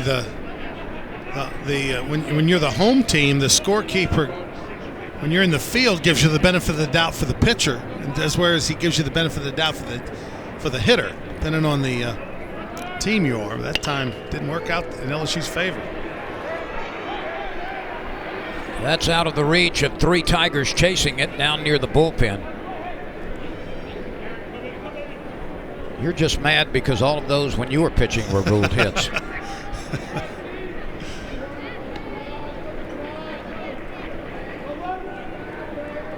That was Joe Mack back in the day. Joe Macaluso used to be the official scorer back 80s and 90s.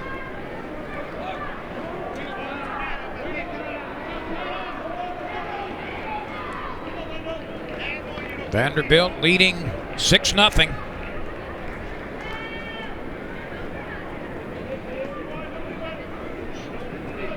This will be the 99th pitch from Marceau.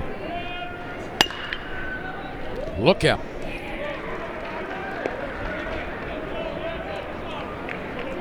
Still 2 games to play here, Ronnie, after tonight, but this Vanderbilt team has the look of a #1 team right now, doesn't it? They sure do.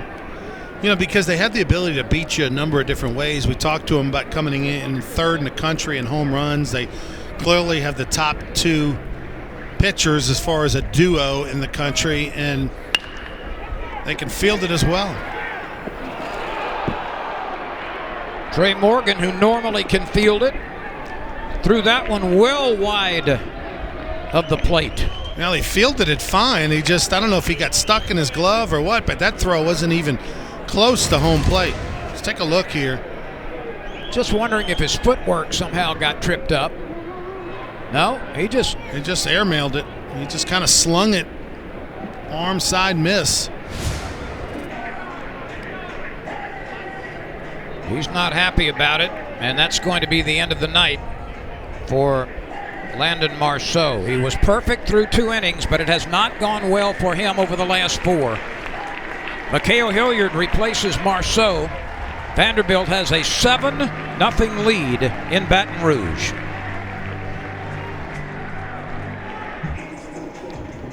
Landon Marceau's night is over after 5 1/3, 9 hits, 6 runs, 2 walks, 3 strikeouts, trailing 7-0. Ronnie, he pitched better than that, although this Vanderbilt team had a good approach, and they started getting some pretty good swings against Marceau starting in the 3rd inning. Well, those numbers are so misleading, aren't they? Because you're right. He didn't seem like a guy who gave up 9 hits and 6 earned runs. He had a lot of bad baseball fortune. Some plays could have been made behind him. Some teammates could have helped him out a little bit. Things might have been differently because Landon Marceau looked so good through the first 2. Here's Mikhail Hilliard, who's making his 11th appearance on the year, 2-0 record, ERA 7.5. But he does have 17 punch-outs in 13 1/3 innings. That's a bunch. That high earned run average has come mainly from one very bad outing.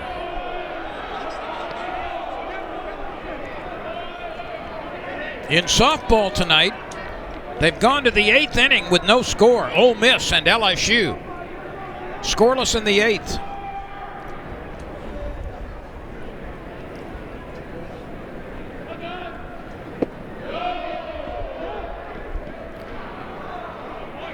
Keegan did not swing.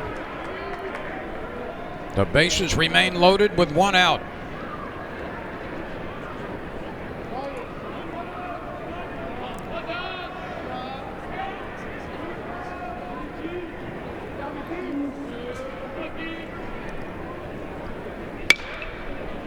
There will be no play here. LSU is in jeopardy of doing something that has not been done since Richard Nixon was the president, and that is start 1-6 in the SEC. Tigers still have some opportunities to make a comeback in this game. We are in the 6th, but Vanderbilt has a 7-0 lead.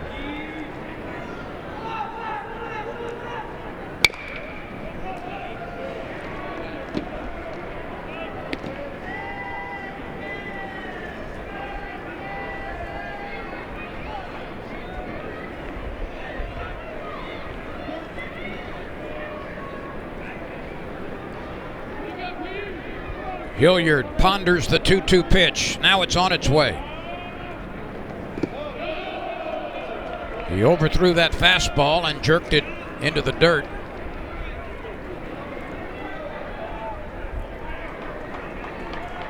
One out, the bases are loaded, a 3-2 count. Keegan is 1 for 3. He drove in a couple of runs with a base hit last time. He's hit safely in 5 straight games now. And he's reached safely in 17 consecutive games.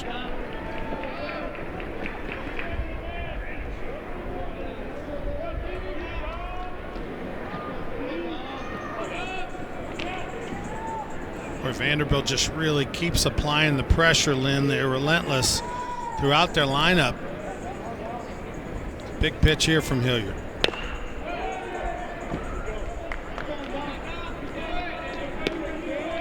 Keep hope alive. LSU desperate for a double play, that's for sure. They're playing the infield back in the middle, and the corner guys are about halfway.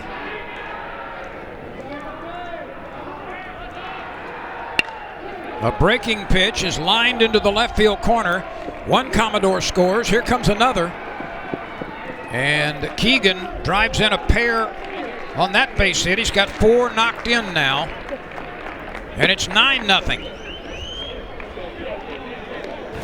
You know, the wind can affect the breaking ball. This 3-2 hangs up in the eyes, and he knows what to do with it. You know, the wind can help you as a pitcher, maybe pick you a little one tick on your fastball, maybe a little gust behind you, helps you keep the ball in the ballpark, but it also flattens out that breaking ball at times. So Keegan, after being retired on groundouts to the left side twice, has since delivered a couple of base hits. That's a 2-run double. And that followed a 2-run single. Hilliard almost lost that ball into the net. You saw him kind of wipe his hands on his pants, trying to get a little feel on that baseball, because right now he doesn't have the touch on it.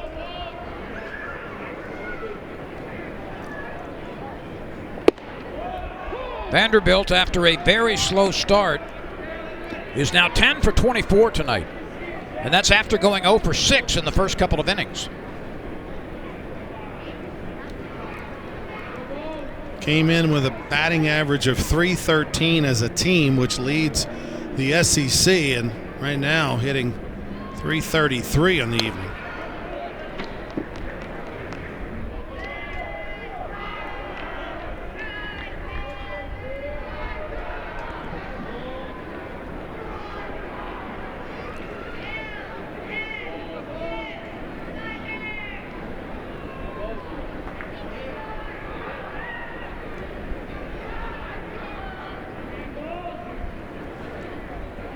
The 1-2 pitch, swing and a miss.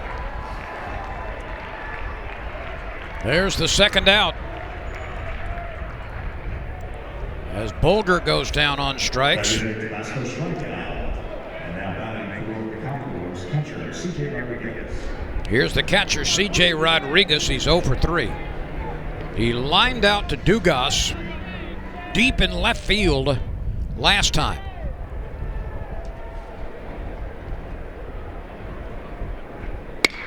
Oh! Hilliard reaches out and takes it away. So another productive inning for Vanderbilt. They scored 4 in the 5th. They get 4 more in the 6th. They've got 9 on the night.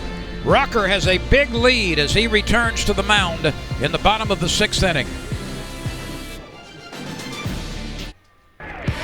What a matchup tonight in Baton Rouge. It's been Rocker on the mound, and he has been dominant so far as the Vanderbilt Commodores have a 9-0 lead in the first game of this 3-game series against the LSU Tigers. The team ranked number 1 in the country this week is playing like it so far. Thank you for joining us this evening with Ronnie Rance, a 2-time College World Series champion pitcher. I'm Len Rollins. Alex Milazzo leads it off for the Tigers, and we've got a new right fielder. Matt Hogan has replaced Isaiah Thomas. You mentioned it, Lynn, that the middle innings is where Vanderbilt has done their damage throughout the year.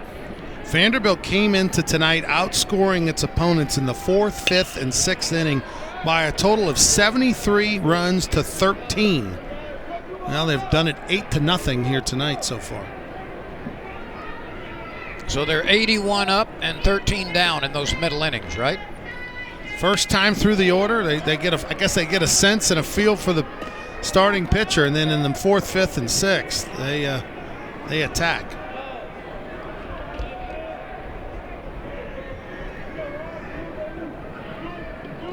2 balls, 2 strikes to Alex Milazzo. He checks his swing and he committed.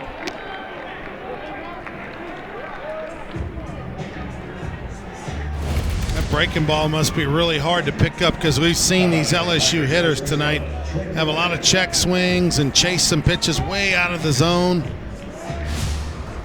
Rocker will give you a few different looks. He'll throw it right over the top like that one, kind of a 12-6 breaking ball. He'll drop down, go a little 3/4, give you some little slider action.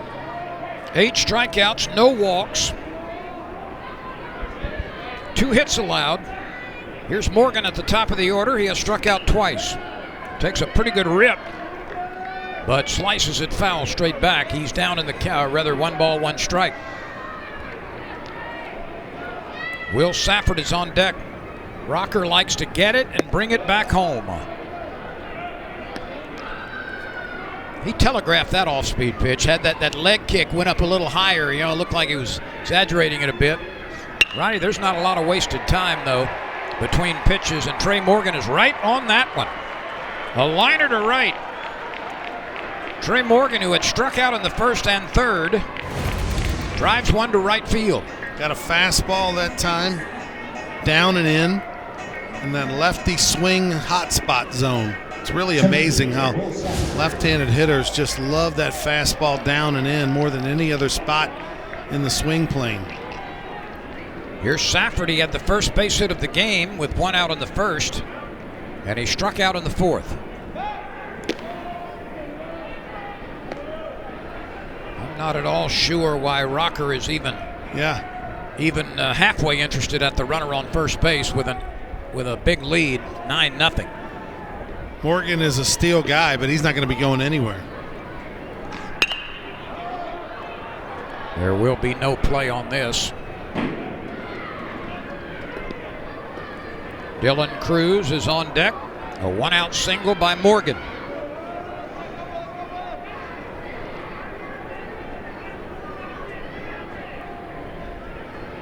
Eight strikeouts, no walks, 2 hits allowed. Or I should say 3 hits allowed by Rocker.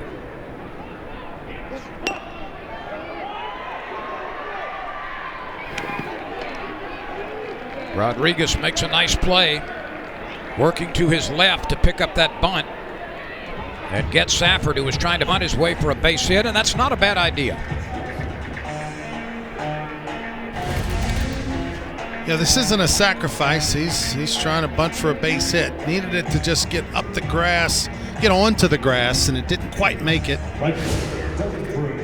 Excellent play by C.J. Rodriguez behind the dish. Here's Dylan Cruz, who's 0 for 2. He has flied to right and grounded to short.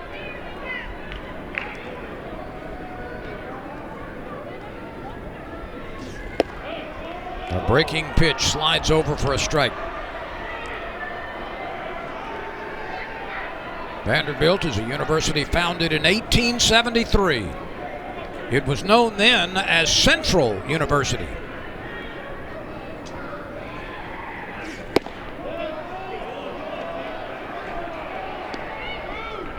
Somewhat later on, Cornelius Vanderbilt gave $1 million to the school, and in those days that would buy you the name of the school. Did it say what year he gave the $1 million? I have to leave something for you. Let me look.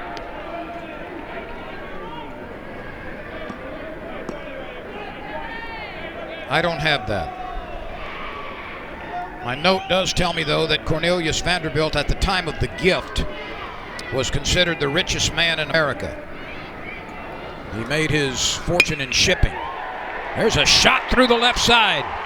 The runner's being waved home. The throw will go to second base. And Dylan Cruz drives in the first run of the game for the Tigers.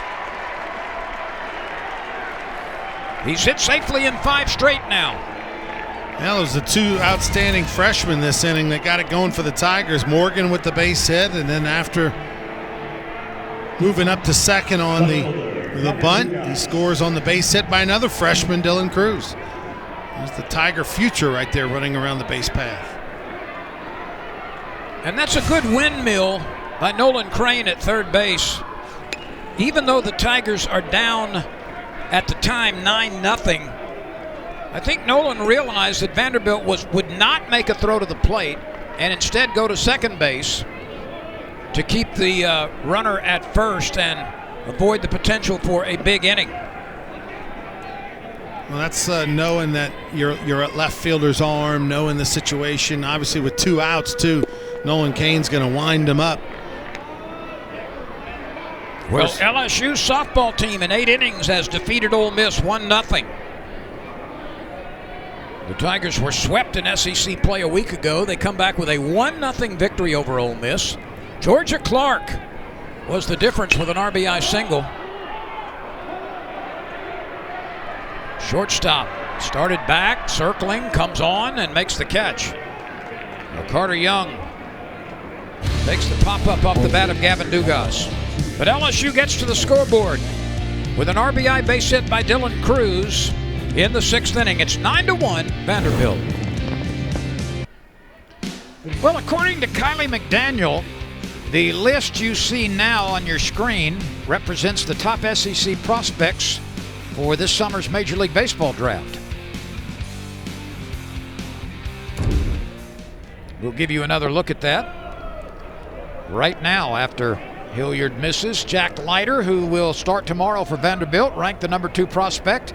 Tonight starter Rocker the 3rd, and Jaden Hill for LSU the 4th. Yeah, those were the preseason rankings, so that's exciting to see.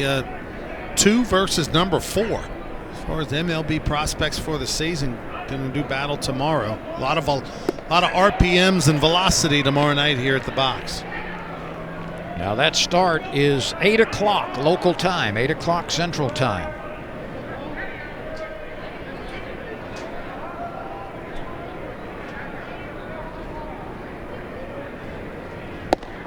Vanderbilt is in quest of its 6th straight victory. It's 9th in its last 10 games. This is a university with about 14,000 students, half of which are in graduate school.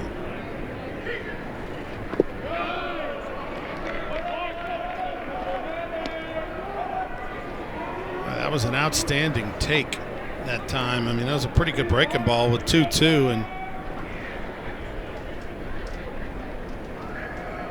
Nolan just kind of looked at it.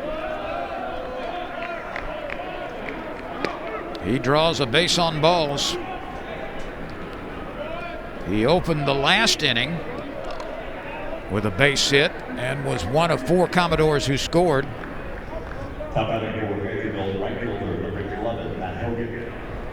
You know, there's always something about that, isn't it? I mean, it really is. I mean, the 3rd inning, the leadoff batter got aboard every first. inning that they've scored. The 5th inning, the 6th, and now here's another opportunity in the 7th. Vanderbilt hasn't scored in 3 innings, and they have scored in 3 innings. And the times that they've scored, the leadoff batter has reached base.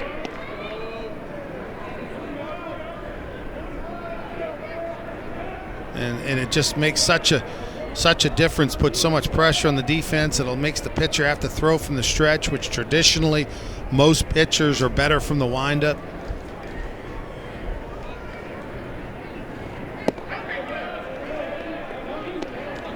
One ball, 1 strike on Hogan.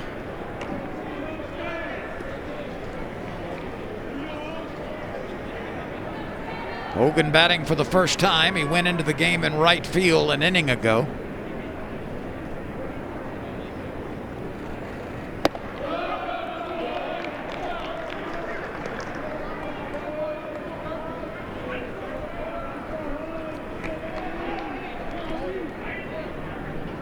Vanderbilt claims a lot of business leaders in America as alumni.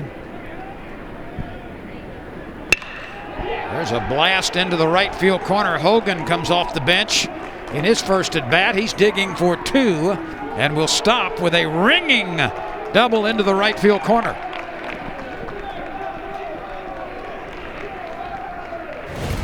This time Hilliard fell behind to count 2 balls and 1 strike. Had to throw a fastball, threw an 87-mile-an-hour fastball belt high in there. And Hogan did a nice job of pulling his hands through, opening up those hips, and getting that bat head out in front of that inside pitch. Nolan stopped at third. Hogan with a double. And now Cooper Davis comes to the plate. He's 0 for 3. Or rather 0 for 2. Had a sacrifice bunt his last time.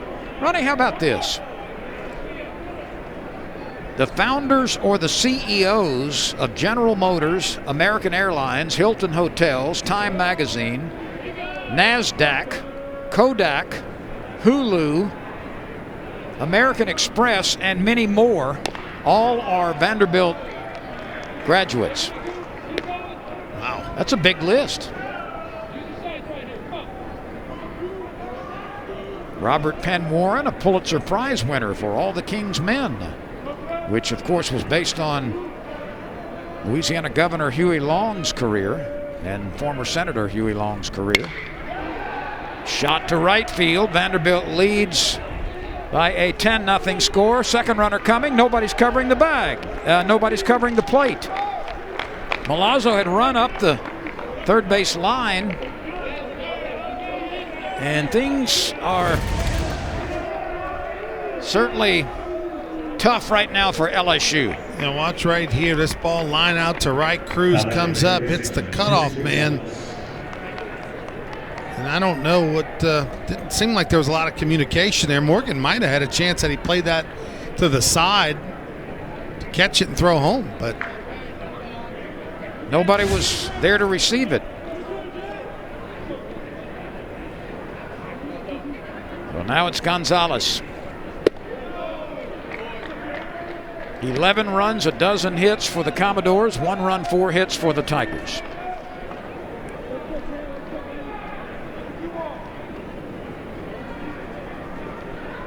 Gonzalez has had a big night at the bottom of the order.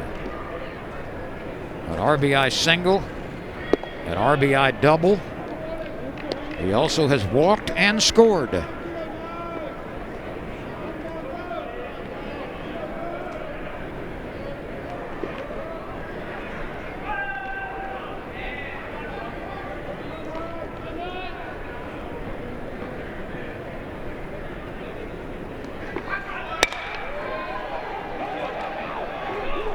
This is down between Safford and Cruz. A parachute drop base hit finds the grass between the center fielder and the right fielder. And Gonzalez has been terrific at the bottom of the order. Yeah, 3 hits tonight now for Gonzalez. Little hat trick. Again, Hilliard fell behind 2-0. You know, it's a hitter's count. And those balls seem to find the space when you fall behind, and like he did right there once again. Jacob Hasty is throwing in the bullpen for the Tigers. It's 11-1 Vanderbilt in the series opener.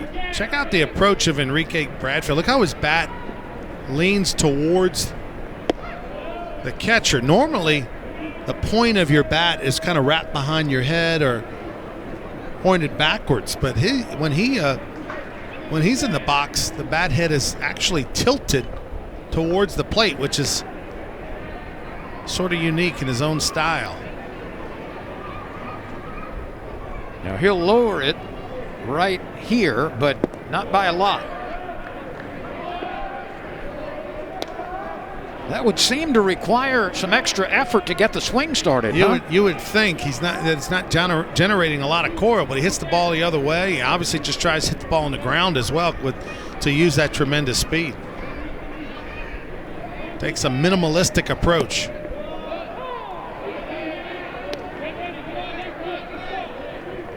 Three balls and a strike. It's been all Vanderbilt.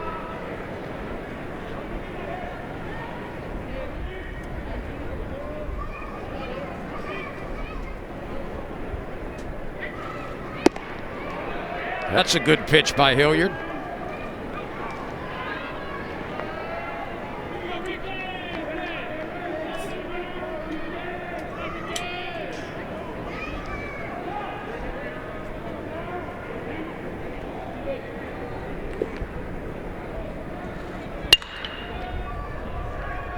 To second for one, but no relay throw.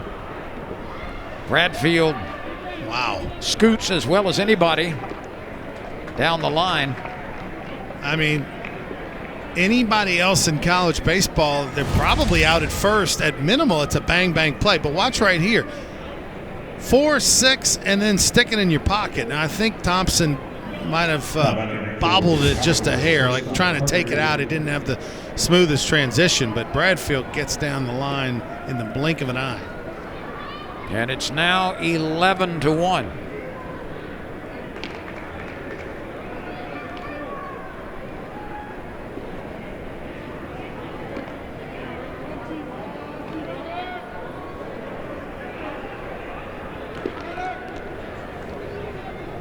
Carter Young has grounded to second, struck out, bunted his way aboard and scored, and reached on an error, actually reached on a fielder's choice last time. There also was an error on the play.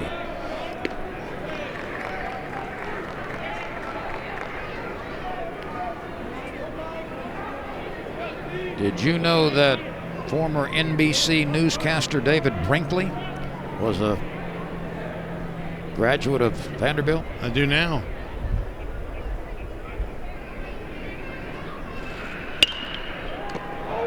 There's a pair on one swing. Morgan grabbing the liner and stepping on the bag. But another productive inning for Vanderbilt. They scored 4 in the 5th, 4 in the 6th, 2 in the 7th. They added their first run in the 3rd. It's 11-1 Commodores.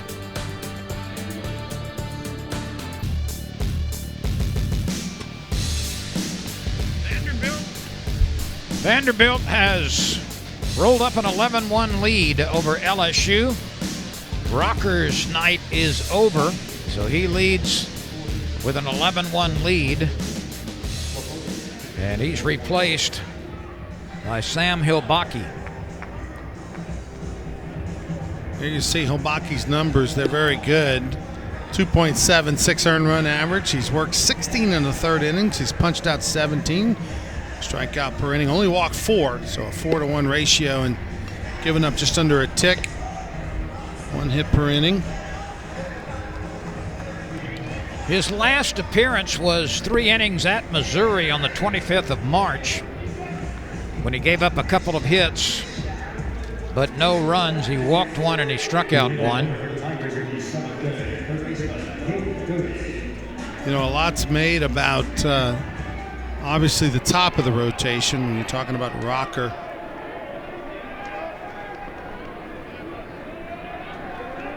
But they've got a very good bullpen as well. I mean, they've got tons of arms that they're going to throw at you out of that bullpen. Any professional baseball arms, so there's not a lot of fall off when they go to the bullpen. That is a foul ball. Doty missed an extra base hit by inches.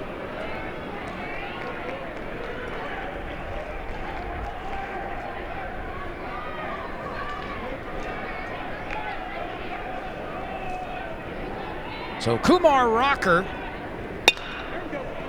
stands to go to 7-0. That's the second baseman on the shortstop side who makes the play again.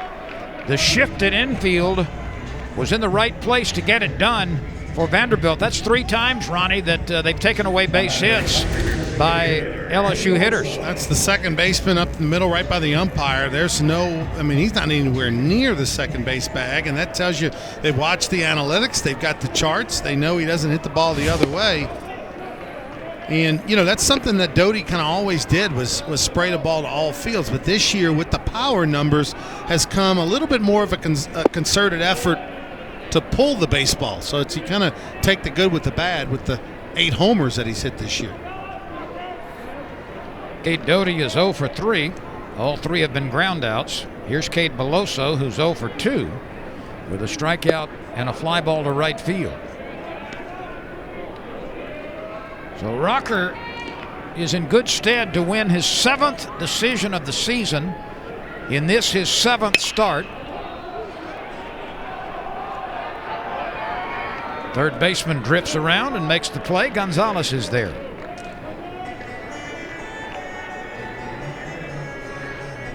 Rocker tonight with only 1 run given up. 6 innings, 4 hits, no walks, 8 strikeouts. I'd say that's a pretty good start. 6 innings, 8 punchies, no walks. There's the second baseman again on the shortstop side. It's an 8-pitch inning. Jordan Thompson grounds out. So a couple of 4-3 putouts, although the throws came from the third base side of second. It's 11-1. Vanderbilt leads in the first game of the series. Vanderbilt up 11-1 as the 8th inning is about to unfold, and a new battery for the Tigers. Jacob Hasty is the new pitcher for LSU. Out of Keller, Texas. No record and an ERA of 4.5. He's worked 6 innings. This is his 9th appearance. 5 hits allowed, 4 walks, 5 strikeouts.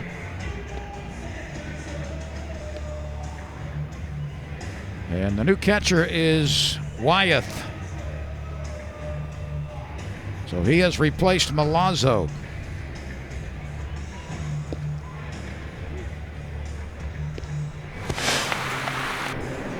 Milazzo was busy tonight.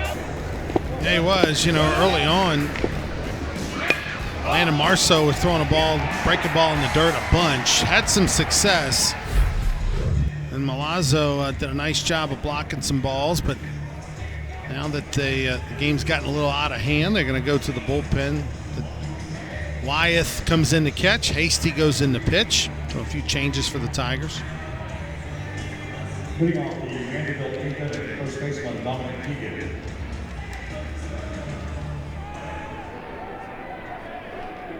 Here's the first baseman, Dominic Keegan. He grounded out the first 2 times, but since then he's got a 2-run single and a 2-run double.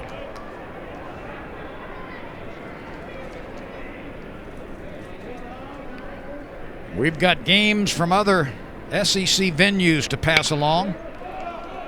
Mississippi State is leading Kentucky in the 5th inning, 3-0. That's in Starkville. Auburn is at number 2 Arkansas and leading in Fayetteville 2-1 in the 8th inning. Arkansas batting in the bottom of the 8th. Texas A&M is pounding Missouri in the Missouri ballpark. It's 11-0. The Aggies on the road have a big lead as Hasty records a strikeout. That's in the 6th inning. Texas A&M leading 11-0 over Missouri. Ole Miss and Florida in the 4th, 1-1. Now Florida has taken a lead, 2-1 over the Rebels. So you're up to date with other SEC stuff.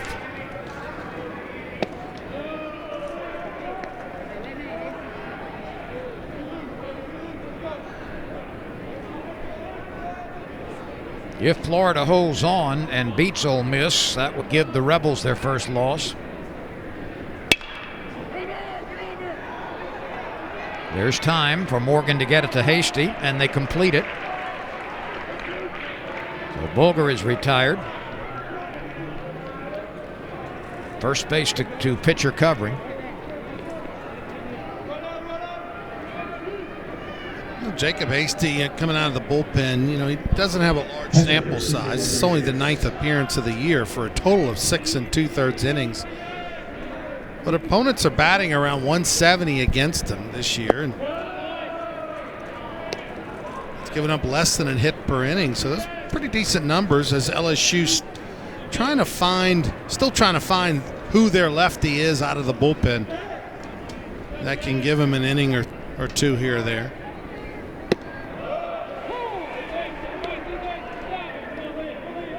LSU's bullpen has been without the services for quite a few weeks now of Matthew Beck, and there's no doubt, Ronnie, with the resume that he's had at LSU and the way he pitched to start this season before an elbow injury, there's no doubt that he would have been really an important cog in perhaps a variety of roles coming out of the bullpen. Yeah, mainly we thought as the setup guy coming in to set up Fontenot this year. I saw the Beck family from Alexandria here at the ballpark today cheering on the Tigers. Matthew Beck played his high school baseball at Alexandria Senior High, and this past week Alexandria Senior High honored its former legendary coach Don Bonio by naming their baseball field after him. They had a ceremony on the field, and former LSU Tiger Jeff Lamont and a few other Tigers were there. Hasty can't get to it. The shortstop Thompson picks it up but has no play. Daniel Tomlin, who was an assistant coach for LSU in the 90s, he was the first base coach when Warren Morris hit that famous home run in 96. He was there as an assistant at Alexandria Senior High to honor Don as well, so pretty neat honor for him. And Thompson showing some athleticism just getting to that ground ball. Congratulations to Don Bonio. Of course, his sons certainly have made a name for themselves as well. Well, Chris Bonio, of course, kicked in the NFL for the Dallas Cowboys. Did that make it into the dugout? Almost.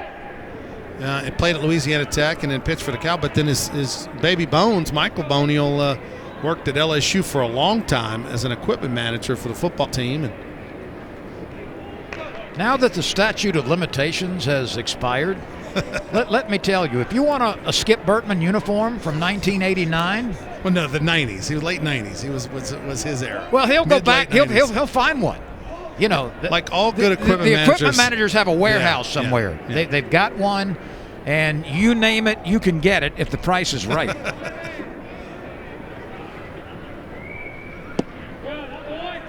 I know you talked about Lamont. I remember in one of those World Series that they participated in, the Tigers had won a game and everybody was celebrating, and Bones went out and grabbed first base to give it to Lamont because he was playing first base and that was his last game. And it's little things like that, right? Yeah, Jeff Lamont, who played first base for LSU in the late 90s, that ball gets away. My goodness, that was just a fastball that was missed. Watch right here. I know it's got a little movement on it and just somehow crossed up Wyeth. I'm not sure if they got their signal wrong or what, but LSU a little discombobulated tonight. That's called a wild pitch. That's just a routine catch. Yeah, no, that's got to be something they'll change. Whenever you make a ruling, whether it's an error or a wild pitch, that it always can be changed. Sure. At a later time, later in the game, it can even be changed at a later date. Sometimes they'll go back and look at the tape, or they'll ask one of the players or the coaches who have a better look at it. Chris Bonio, you spoke about him. He's been a special teams coach in the SEC and in professional football. Yeah, we mentioned his name here about his dad as we take a look at that foul tip there. Yeah, Chris, the special teams coach for the Tampa Bay Bucks, so he's going to get a Super Bowl ring thanks to Tom Brady and the boys. Hasty works it in for a strike, and that's it in the top of the 8th. Vanderbilt, that's a wicked curveball. Hasty bends one off. Vanderbilt, though, has an 11-1 lead in search of its 6th straight victory. There's Tim Corbin working the books in the Vanderbilt dugout. 772 victories as the head coach at Vanderbilt. He's in his 19th season, 14 consecutive NCAA appearances, and College World Series champions in 2014 and 2019. 3 times he's been a National Coach of the Year, and he's certainly been good for a long time in Nashville. He's done a great job for the Commodores, and he actually interviewed for the LSU baseball job back in the summer of 2006. That was when Coach Burtman later that summer hired Paul Maneri. But Tim Corbin actually came down to Baton Rouge. They had a conversation. They wanted him to come back even for a second interview, but he was headed to coach Team USA that summer, and said, I can't wait any longer. If you're not sure, I'm going to go back to Vanderbilt. So the Tigers picked Paul Maneri, and both programs have never looked back. Cranford is retired on a 4-3 putout. Auburn has defeated Arkansas in Fayetteville 2-1. The Auburn Tigers beat the Razorbacks in Fayetteville.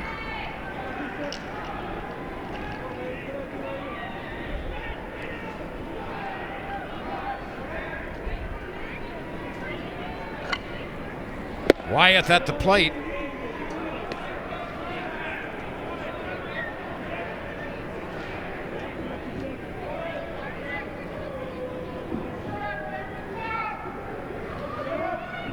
Laboki, the right-hander, delivers and quickly gets a couple of strikes on Wyeth. Rocker was the starter. He was really good again. And Laboki has faced 4 batters and retired them all.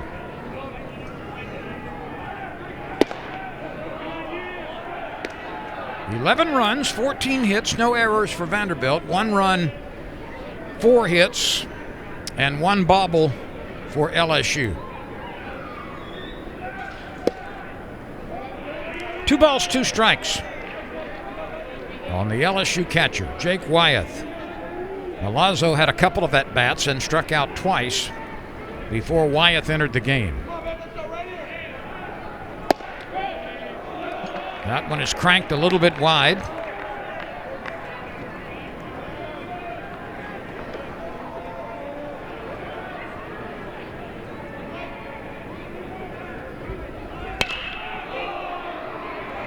This will be playable.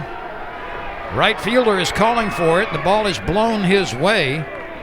That's Matt Hogan out there. And there's the second out. That's the second or third time tonight a ball's been hit to center field but caught by the right fielder. You know, that's how severe the wind has been, and will probably even be tomorrow.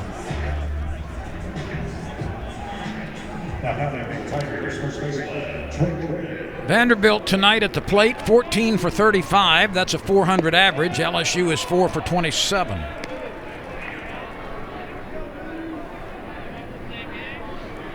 The pitching has been that good for the Commodores. He's back-to-back sliders for strikes. Morgan geared up for the fastball. They're just not going to give it to him. That time catches the bottom of the strike zone. A check swing and a commitment and a quick inning for Laboki. He has come on and looked really good in a couple of innings of relief. So we move on. Vanderbilt in command, leading 11-1 in the first game of the series. It's been all Vanderbilt tonight in the opening game of the series, an 11-1 lead as we go to the ninth. Tigers have made several other defensive changes. That's Brody Drost in right field. Mitchell Sanford has moved to left field. And Braden Doty is the new catcher.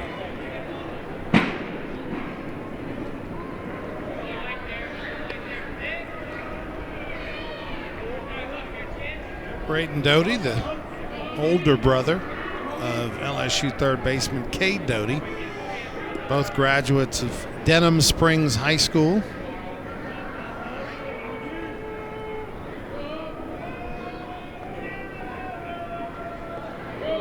their coach at Denham Springs High School, Mark Carroll, who's been there a long, long time, and one of the legendary camp counselors for Skip Burtman back in the 80s and 90s. Like a lot of coaches in the area, used to work the summer camps at the old Alex Box Stadium each year.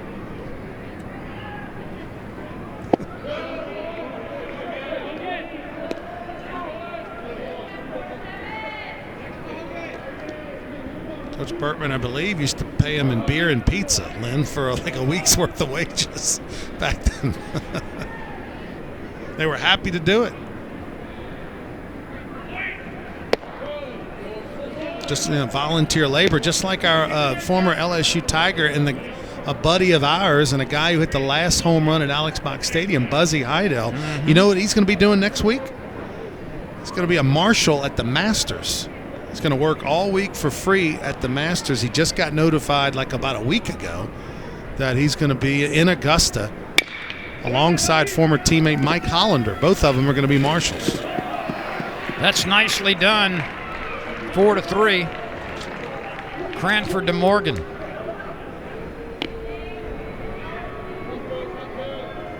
You get to work all week, and the payoff is you get to go back in May and play the course, which is pretty unbelievable. Nifty play by Cranford. And a good dig by Morgan as well. 1 out in the inning. Yeah, somehow that doesn't quite feel like volunteer work.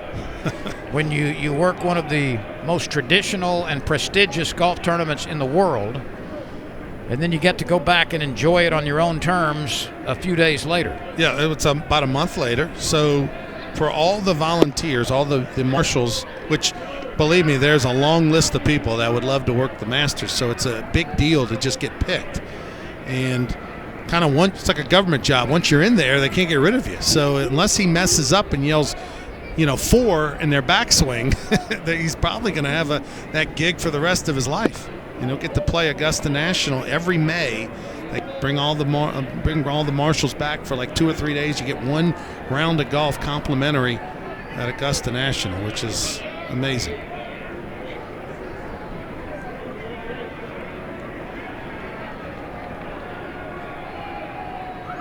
Buzzy does some time on radio with Doug Thompson and Chris Blair. Hasty misses high and tight. 3 balls and a strike. Well, we have seen Vanderbilt in person now for 8+ innings. Everything we've seen tonight, Ronnie, would seem to indicate that the headlines are justified for this team.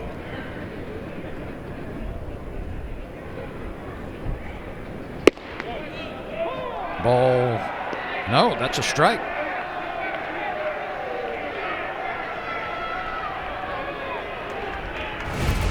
Take a look right here. Vandy didn't think it was a strike. And that's the old 11-1 call. Yeah, that pitch was elevated. The batter will take it. He gets credit for a base hit instead of the walk.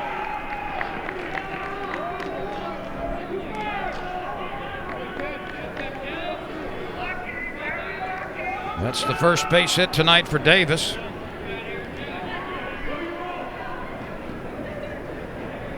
I beg your pardon, it's the second one.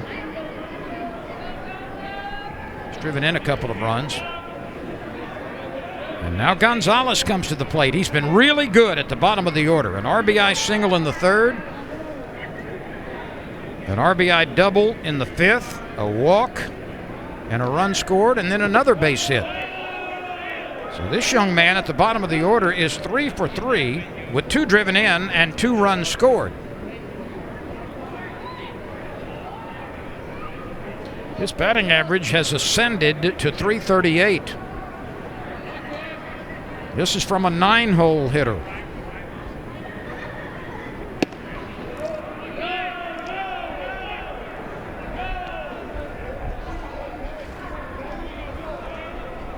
Jaden Hill will get the start for LSU tomorrow. Jack Leiter, who has thrown 16 consecutive innings of no-hit baseball against SEC pitching in his first couple of SEC batters in his first couple of starts, will be the starter for Vanderbilt. Hill against Leiter, another premier starting pitcher matchup.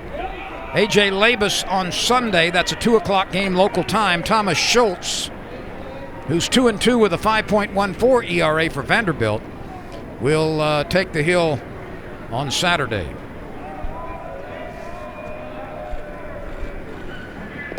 And if you can't make it to the ballpark tomorrow, remember that's an 8 o'clock start local time, 9 o'clock on the East Coast. Tom Hart, Ben McDonald will have it for you on ESPN2. We'll come back for the Saturday 2 o'clock game right here on the SEC ESPN network.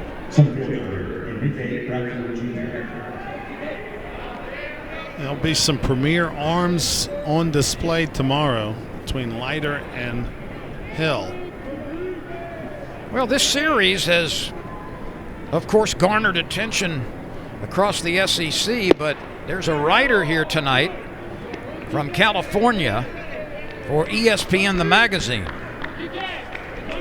So he's in town for the weekend. Number of pro scouts will be in the building this weekend as well. Alex Brady is warming up for LSU. Enrique Bradfield, one of the emerging stars in this league. He's only a freshman. Came in batting .378. He has grounded out, walked, singled, bunted his way aboard for a base hit, reached on a fielder's choice. He's driven in a couple of runs, scored twice. Tell you, 9 and 1 in the order have been productive tonight for Vanderbilt. In a big way.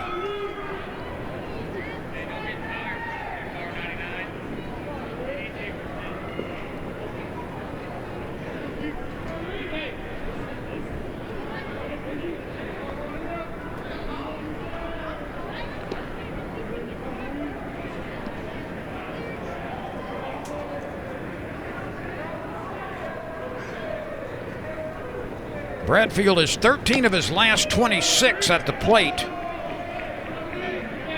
and has now moved his hitting streak to 6 consecutive games. Well, he's got a good eye, takes a lot of pitches, and he's just trying to make contact. He's not trying to overpower, drive the ball, do too much with it. So he's a tough guy to strike out.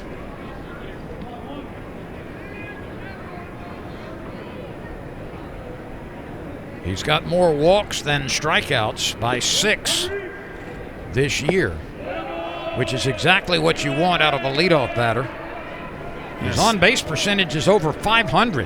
Yeah, second on the team in on-base percentage. Dominic Keegan, junior first baseman, who's having just a monster year offensively.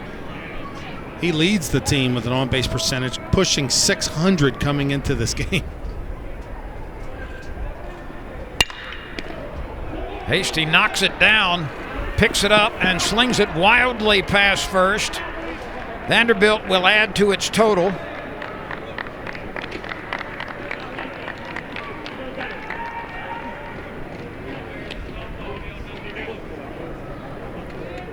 $12-1 now. Hasty, I think, just kind of panics a little bit right here. It's a hot shot. He flinches, and then you got to make sure of the throw. Kind of off balance, just threw that ball away. If he was, he probably should have just stuck it in his pocket instead of throwing it off balance like that.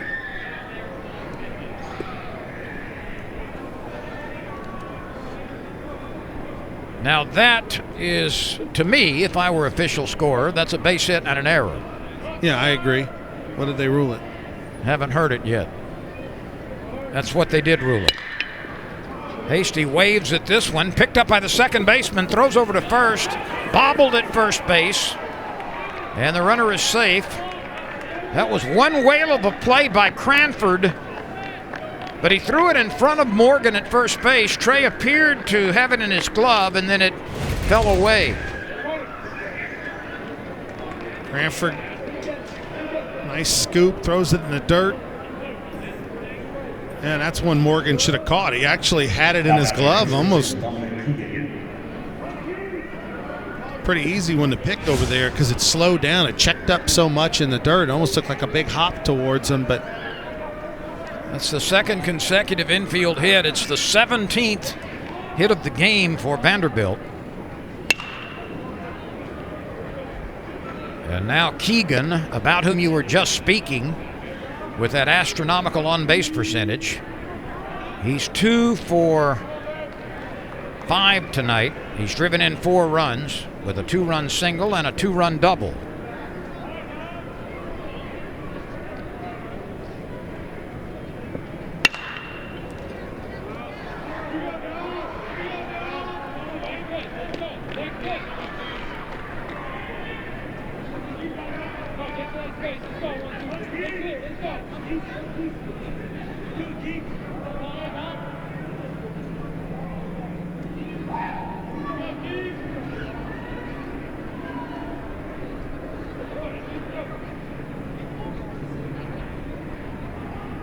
The 2-strike pitch.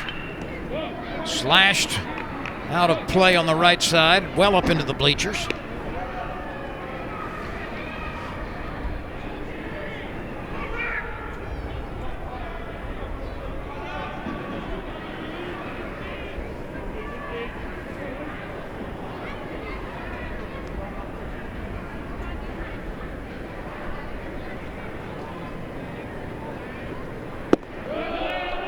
Hasty misses. Try to sneak that one in under the hands along the knees. The infield is at double play depth. Only 1 out. A couple of more runs in for Vanderbilt. And Keegan goes down on strikes for the second consecutive time. So Hasty works hard to get that strikeout. 2 gone. Well, when Hasty is in rhythm and he's ahead in the count, that curveball is a real pitch. Yes, it is. That is big time wicked curve. And these hitters don't get a chance to see a lot of really big old-fashioned lefty curveballs too often. So he just has to stay even or ahead in the count. We've got a new hitter here. This is Will Duff.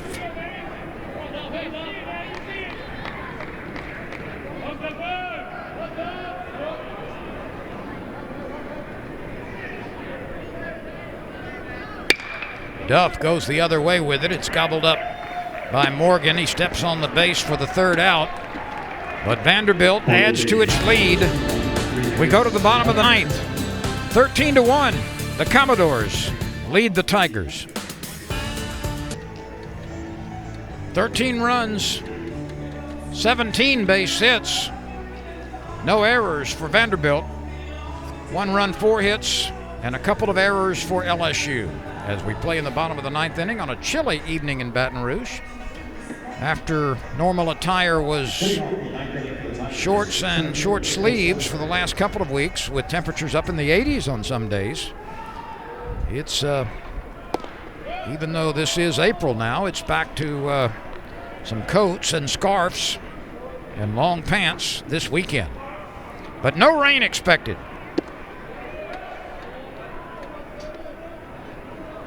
Kumar Rocker went the first 6 innings, and he was very, very good.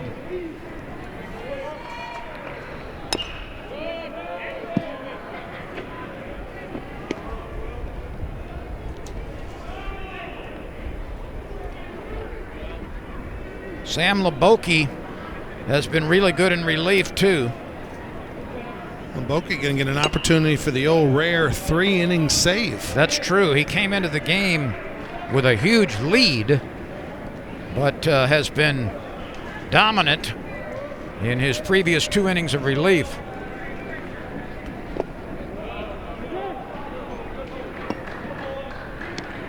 Leboke's fastball usually about 88 to 90 miles an hour. It actually looks a little quicker than that, doesn't it? It does. But works quick, tremendous command with his off speed. Safford is 1 for 2 tonight.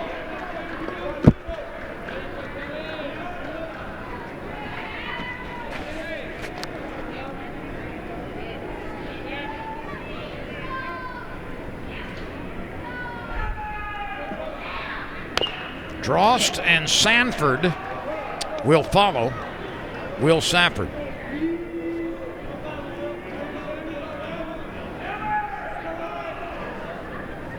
Vanderbilt has never trailed.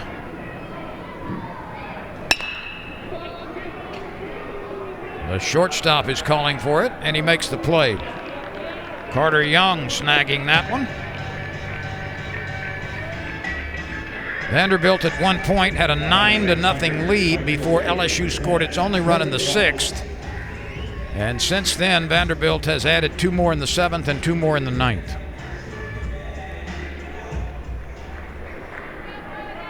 Brody Drost is hitting for the first time out of Lake Charles.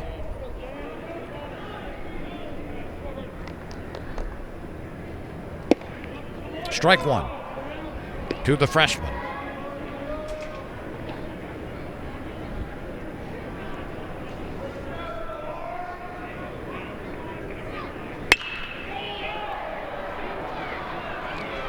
Playable by Davis in left field, and he's got it.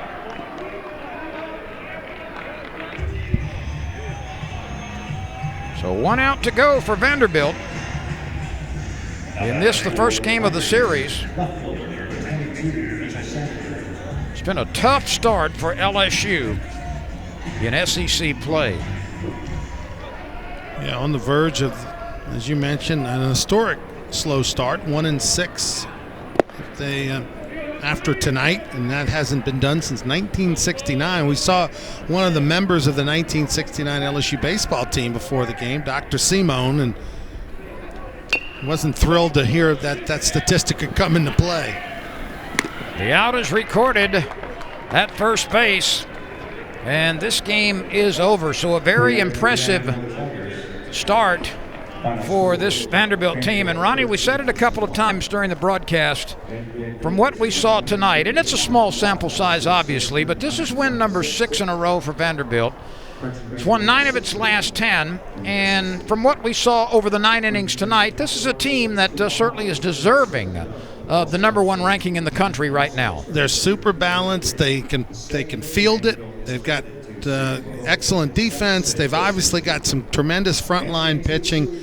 And offensively, people don't talk a lot about them traditionally. They're hitting .313 at average went up tonight, and they kind of put pressure on you 1 through 9 in their lineup. So that's the story from Baton Rouge, Louisiana tonight. For Ronnie Rance and our entire SEC ESPN Network production team, I'm Len Rollins. The final score from Alex Box Stadium, Skip Bertman Field. Vanderbilt leads it 13-1, winning the first game of the series. This has been a presentation of ESPN.